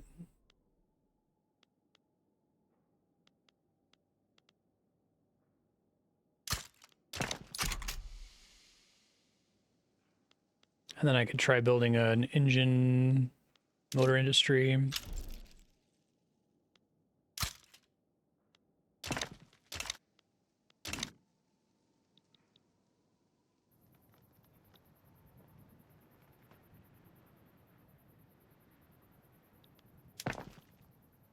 I'm hoping once the iron mines and coal mines get built, it'll improve things a little bit. Don't go broke by that point. Fieldworks.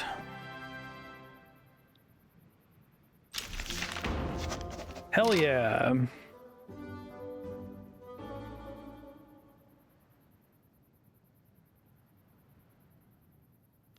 Okay, what else can we do with laws here? Okay, so I can eyeball if I'm able to do something by whether or not this is grayed out here. Is that right? Sweden has to invent human rights first. Okay, hold on. I was working on vacuum canning. Where was that? It's technology. Okay, it's expensive, but we're getting there from all the universities. I'm hoping vacuum canning is going to help a bunch since I have so much fish. Maybe I can do something with the fish. How many laws are possible?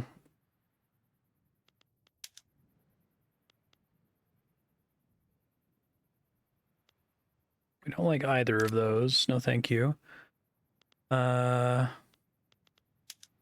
Presidential republic, parliamentary republic, theocracy, council republic, oligarchy, technocracy. Oh.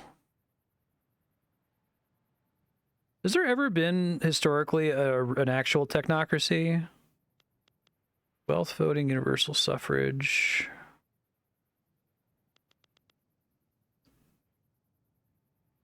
Government by the intelligentsia. This will radicalize the landowners. Oh no. I guess we'll have to suppress them. Can I start doing that early? Oh dear. Get the fuck out of here.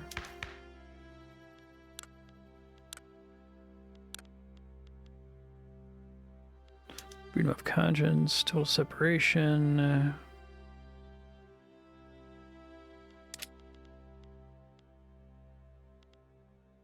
Got the secret police.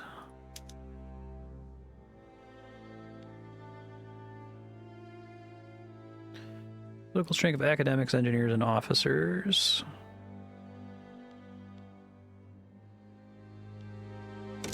Give it a try.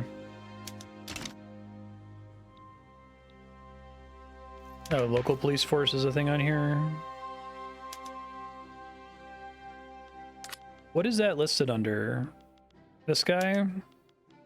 Okay, I can try that next time.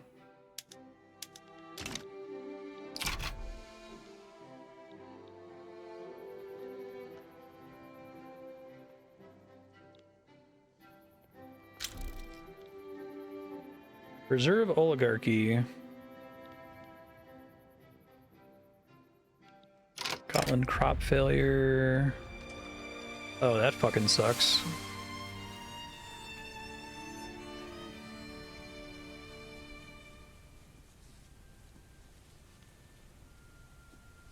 Well, the bad thing happens regardless. The relief makes them less miserable. Yeah, I'm gonna die due to running out of money, but I think we agreed that what's likely to happen is I'll have to restart next time with some of the lessons I've learned. Which I think I've made enough notes in my notepad, I'll remember some of this. I'm probably gonna forget, like, the annoying part is I'm gonna forget menu navigation, which is probably the most important thing to remember.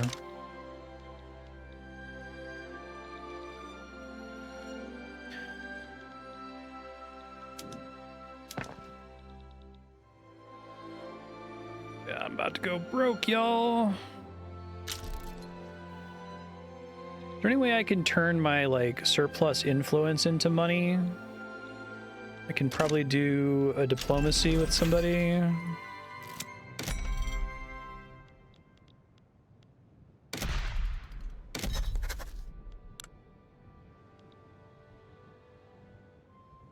Get the Brits to like me.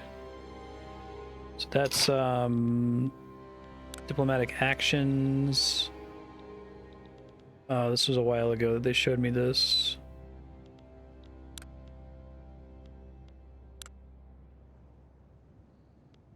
Make puppet, make vassal, return state, transfer subject. Improve relations, right? Great Britain. Okay. And you can look at by cost, right? I still have remaining excess here. Austria tried to annex me, so maybe we can try to avoid that happening again.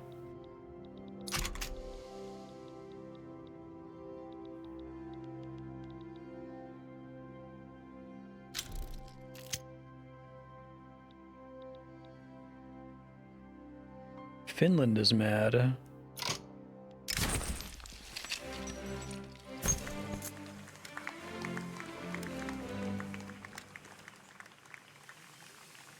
Fine. Inefficient agriculture. Get fucked, man.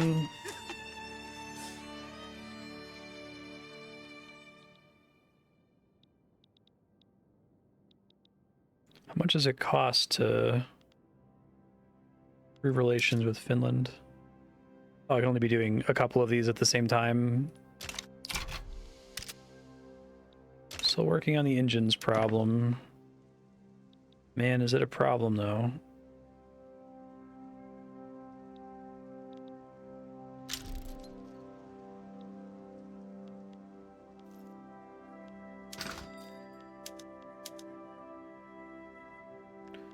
Big excess of grain.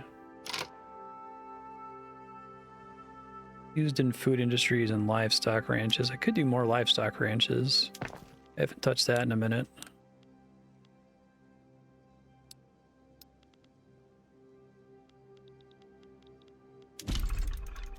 It's not a great increase.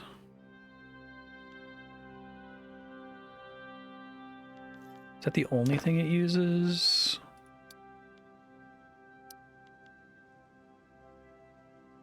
Uses tools. Oh, okay.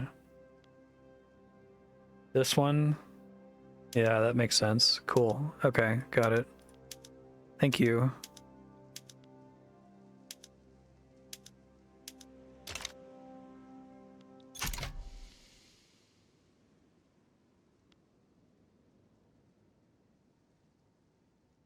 Oh, that's cool.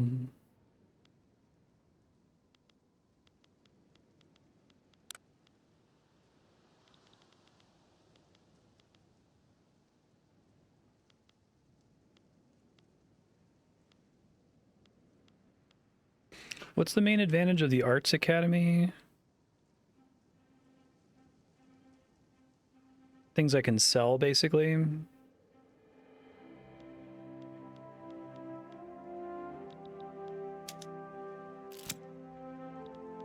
Elitists.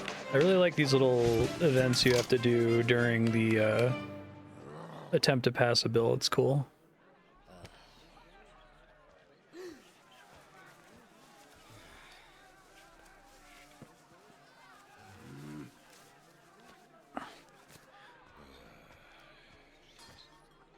Can at least, well, let's see.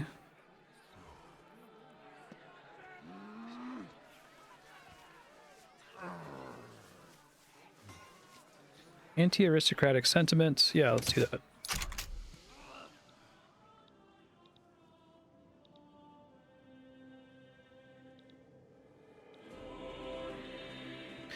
Does this game have a limit to how far into the future it can go? Does the game end when you reach a certain date? 1936.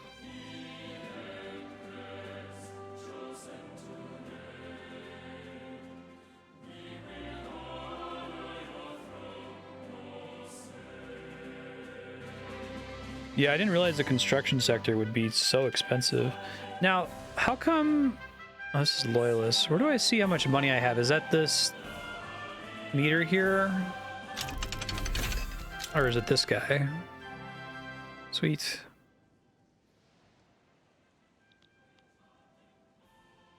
All right.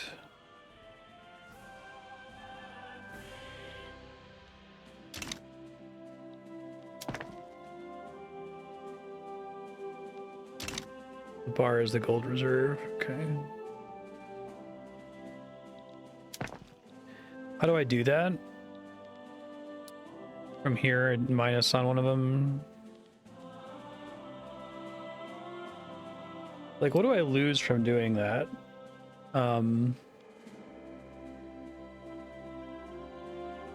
Is there any kind of permanent loss as a result of downsizing? It's just the rate. I didn't like invest something that's now gone forever. It pisses off the people who lost their jobs. Okay. Yeah, that sounds great. Oh, that's fucking awesome. Hell yes. Yes. Yes. Engineers and scientists in charge. There's no way that could end up poorly. It'll be fine.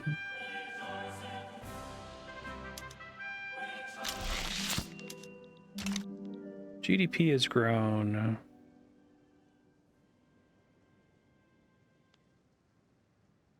Cool.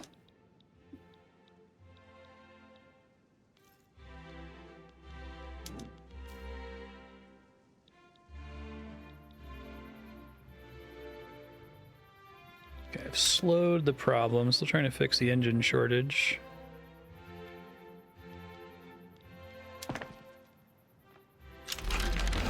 Hey, there's vacuum canning. We now have technocracy. Plus 100 authority, 120 legitimacy. Local strength of academics, engineers, and officers. Command economy. Okay, let's see. First things first.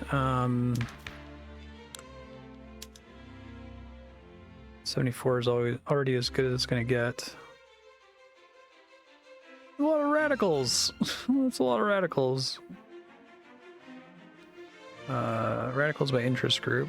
Politically, 228k politically unaligned. Oh, okay, cool. Exit reform government. I'm trying to remember to do that. Trade unions are up to 4.3%. It was.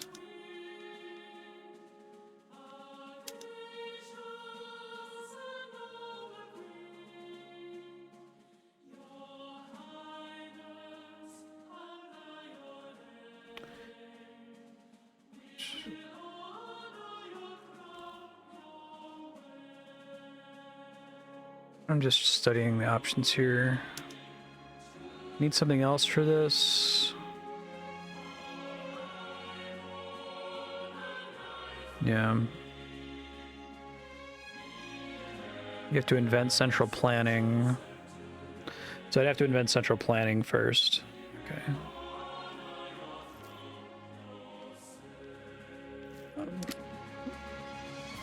What else can I do in the meantime? Let's not do any of those things. Those all sound bad.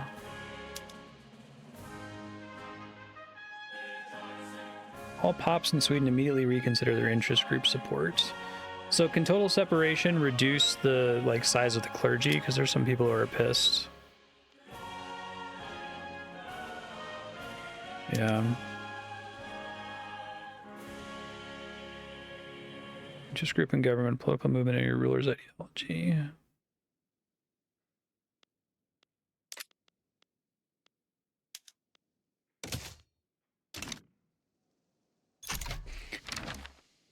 Oh, tech, right. I just got vacuum canning, which eventually gets us to pasteurization. Shift work. So what's the deal with the economy of scale building level cap? That's how many buildings of the same type I'm allowed to build at some point. That I don't think I've anywhere near the cap for that for anything so far, right?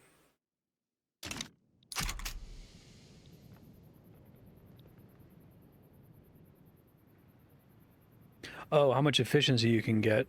That's interesting.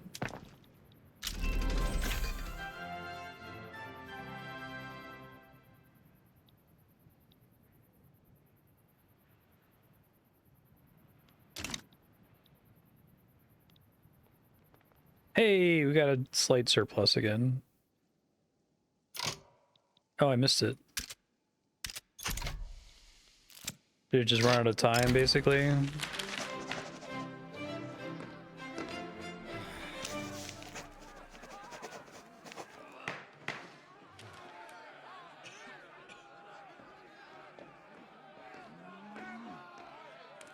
Bureaucratic trusts, 5% authority.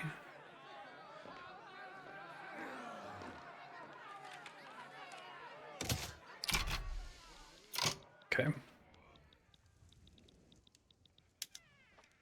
So where is it?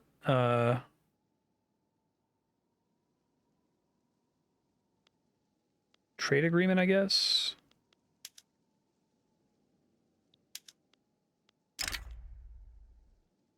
That's manageable.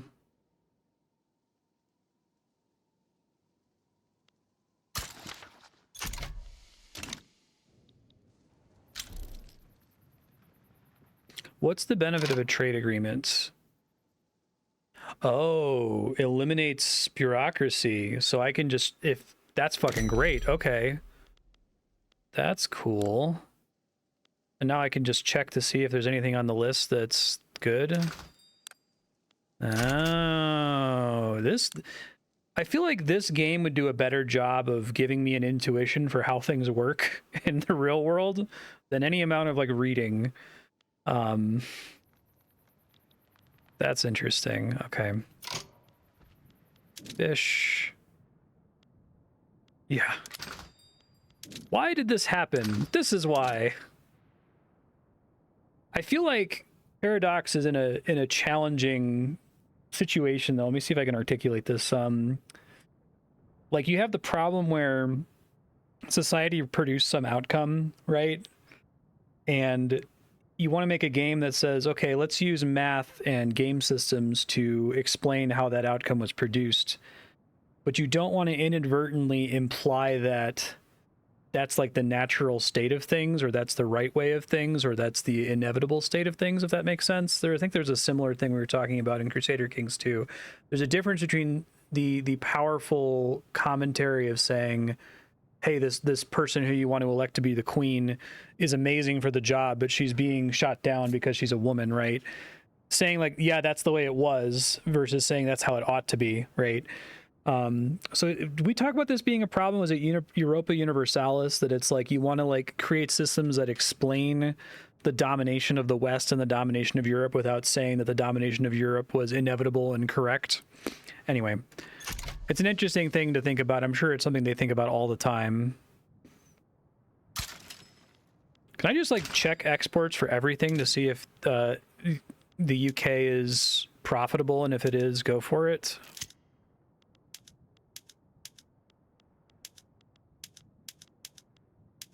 British market, does it cost me nothing? And do the same for imports.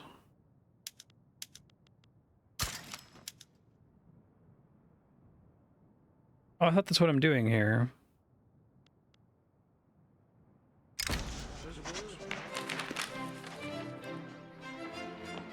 Open to compromise. Enactments. Oh shit. It just, I let the time run while I was looking at it, my bad. Yeah, I think it means I want to go through here and take every possible deal with them since it costs me nothing.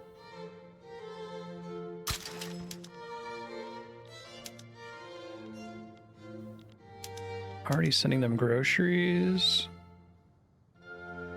We already have a trader out for groceries, okay.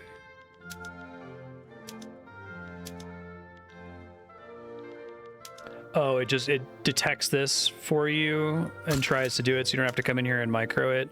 That's cool.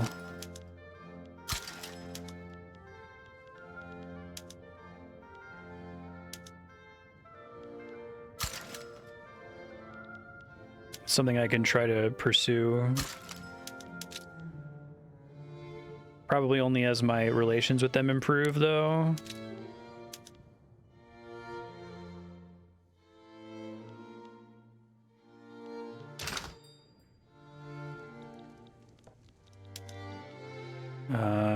Customs union. Base reluctance.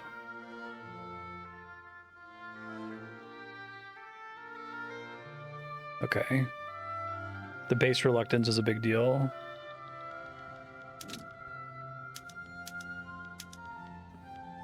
Some artillery from them, some clippers.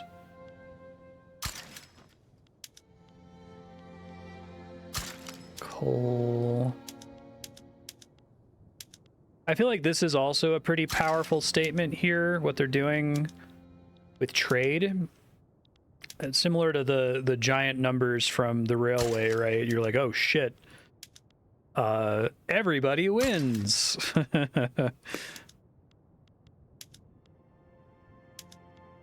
In a way that's like true, but also frustrating at the same time. Furniture.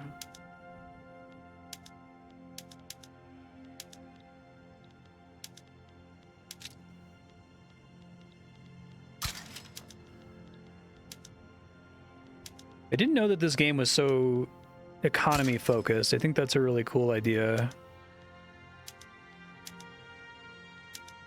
I really like the way Paradox's games are able to say things through game mechanics. They might be like the masters of that in the industry. I can't think of any other game devs who are as effective.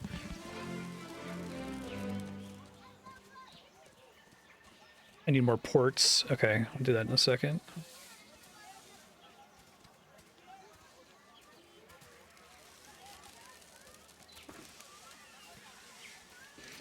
Yeah, that's fine. I like the rural folk. Want to get them on board for sure. Okay, you said so convoys. Oh, don't do that. Scared the shit out of me. Sorry, this was... I forget what section it was under. Oh, here it is, build port, right.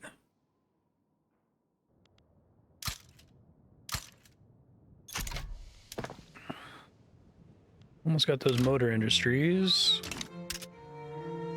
I'm working on it. I'm working on it. Yeah, I like the idea that everything is about surpluses and deficits, right? Like, instead of it being a set value that goes down to 0.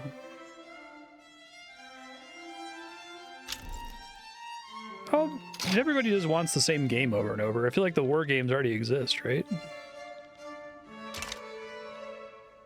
Formulation review.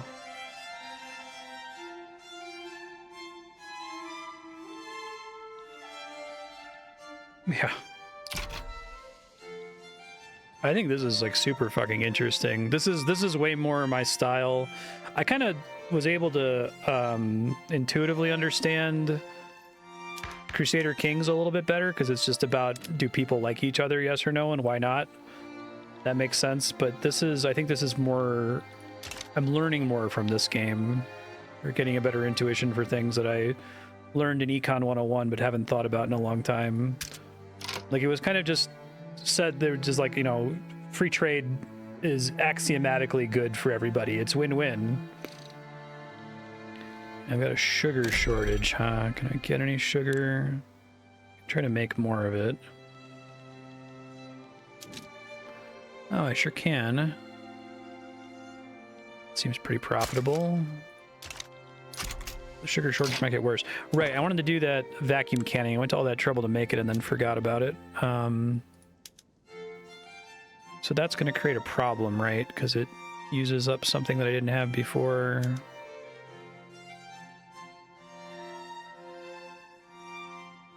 I guess oil. It'll tell me in a second. How can I make this go away? I didn't mean to pop that. The trade routes? Oh, is that just... That's because I'm in the trade route menu. My bad.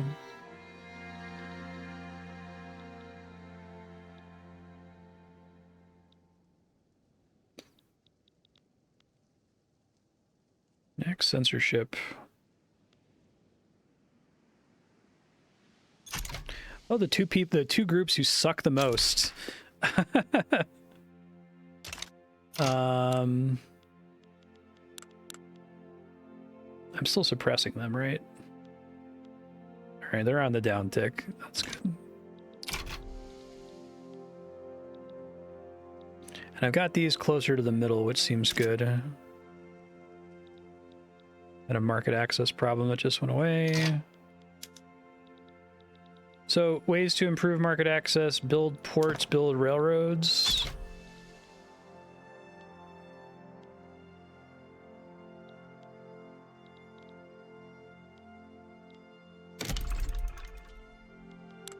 Sorry, I'm confused as to why this is where it is. Oh, because it's trade. Okay, I guess that makes sense. Total separation. Hell yeah. So that disallows production methods that use the clergy, basically. Okay. Well, we are building ports, so that should help a bit. And I'm building them in the right spot. Oh, I took a authority. Oh, because it's expensive to suppress people. How can I turn off the consumption tax? Is that a law? Or is, I haven't even looked at taxation at all this stream, I don't think. Okay, hold on.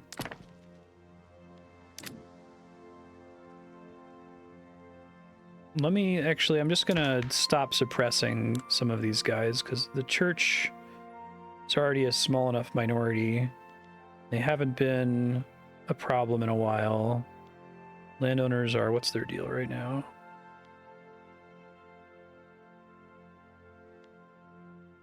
But I could see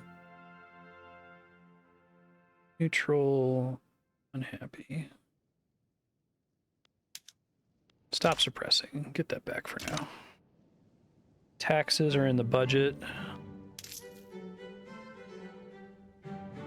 Oh yeah, I did want to change the taxes on different groups. I thought I saw that somewhere earlier. Where was that?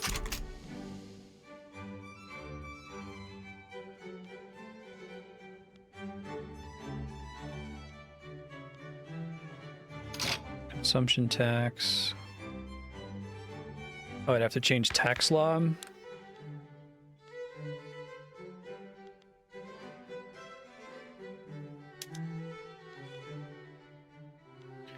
Capita taxation. Land-based taxation. Be a Georgist.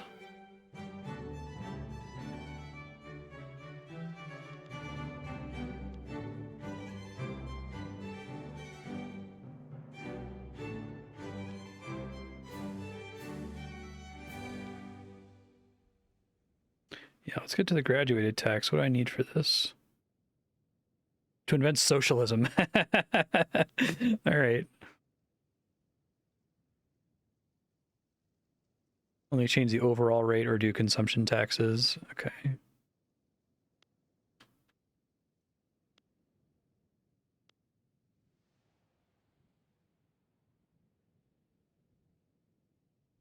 This guy needs... So I could do this now, but I don't have anybody supporting it is the problem. I like the way that they abstract clout. That's pretty cool. Okay. See what other options I have. Commercialized agriculture. No, thank you. Probably missed my chance to do homesteading. Would have been a mild improvement.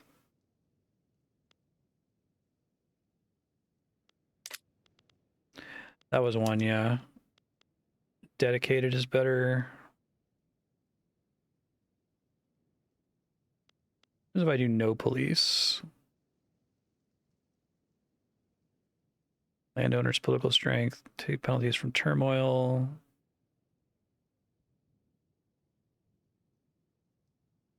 Two interest groups. The armed forces and the petite bourgeois. I'd love to say fuck the police coming straight from the underground.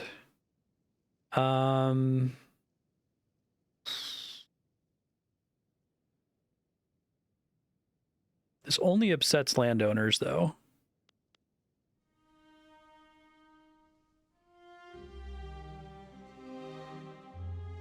Yeah, fuck the local police. See what happens. Yeah, exactly.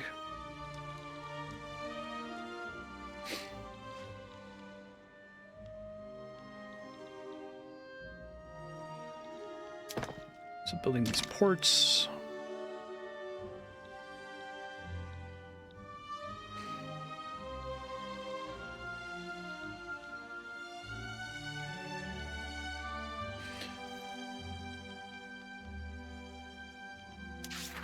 I haven't looked at this in a while. I've just been playing the game. That's pretty exciting.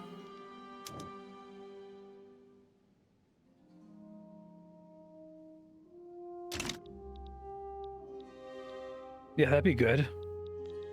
That trade thing was outstanding. Very cool. I want to, like... That seems like if I were to start over from scratch, I might keep trying to play this world because it's not, like, in the toilet at the moment. But I would try to really focus on influence and get more trade agreements because that seems extremely powerful. What all can I do to improve influence? Is there, like, a building for that? Let's get diplomats or something.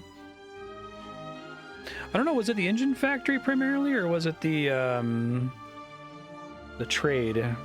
Maybe those both happened at the same time. They're both pretty good.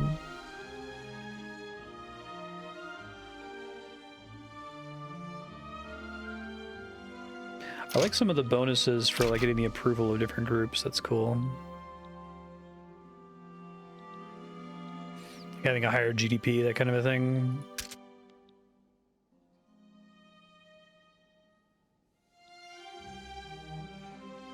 Minor power. That's based on prestige. GDP, army, navy, romanticism. Oh, so you can be important if you like, you're not like a military power, but you're a great like cultural center. That's kind of cool. Cash reserves, farmer investment pool. How many tech tree things are like just giant free passive boosts that don't require you to do anything? I should probably look at those. What was I working on? Shift work, yeah. Ultimatum. Oh shit.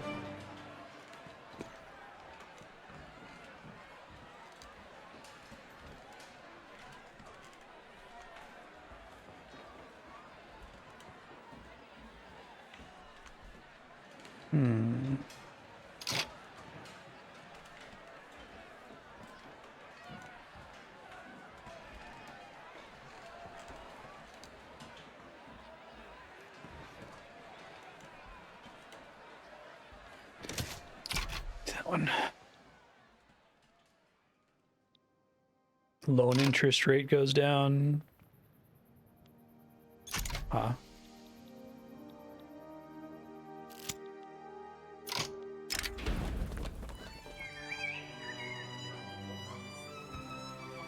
Good work.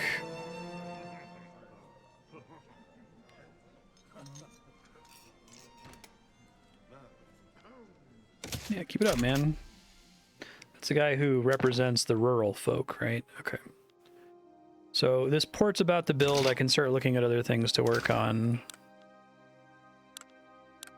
I still feel like I'm at sub 1% understanding, but like I feel like I can actually kind of play the game now. Thank you for your patience with me. I'm sure that you all came into this expecting this to be difficult. So I was looking for, okay, so I have a big excess of fabric and meat. Part of my excess of fabric is from losing the construction. Meat is... Oh, meat is just used by people for food. There's no other thing you can use it on. I guess I could make an export for it, but... Okay.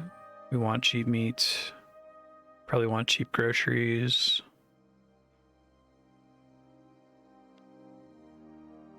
Still trying to do stuff with fish. I could keep doing food processing.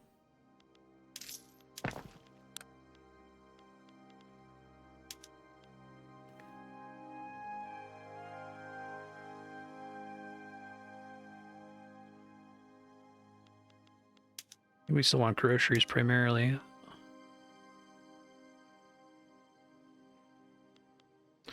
Yeah, sorry, you've said that before. For me, it's like I want to do stuff with that, but I see what you're saying. So I can make more iron mines.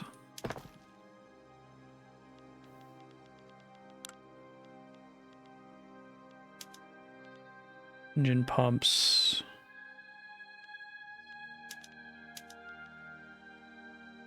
Just gonna do these improvements and then try to deal with the created shortages. Now that I'm making my own engines, I can probably get away with the rail thing. Okay, that's fine. Let's make another one or make some more. And then see what other problems it creates. So explosives are made by what? Oh, did it already go away? Explosives. Produced in chemical plants. Okay.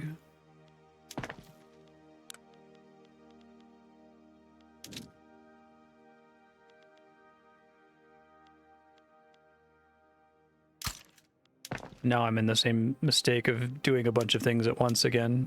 Just put the chemical plants first. My food industry is unprofitable.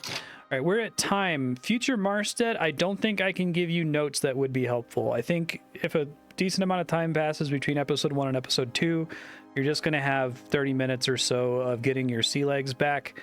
I think that's probably a good thing, though, with the way this game is structured. Like, I think the things that are important will have stuck with you after a long gap, and the things that are more difficult are just more difficult. And, you know, forcing yourself to learn them again, forgetting them will make it easier for you to remember. You'll probably be more prepared to leave future Marstead notes next episode when you see what it is exactly that you forgot. Yeah, watch the full 4-hour VOD. There you go. Good luck. Thanks for sharing this game, Six Gun. I really like this one. I think I enjoyed Crusader Kings 3 as an experiment, right? I was like, oh, maybe this game's not really for me. But this one, I can kind of get the one more turn feeling to it, and the desire to like balance everything and reach elite equilibrium was really fun. I could see spending hundreds of hours on this game. I enjoy it.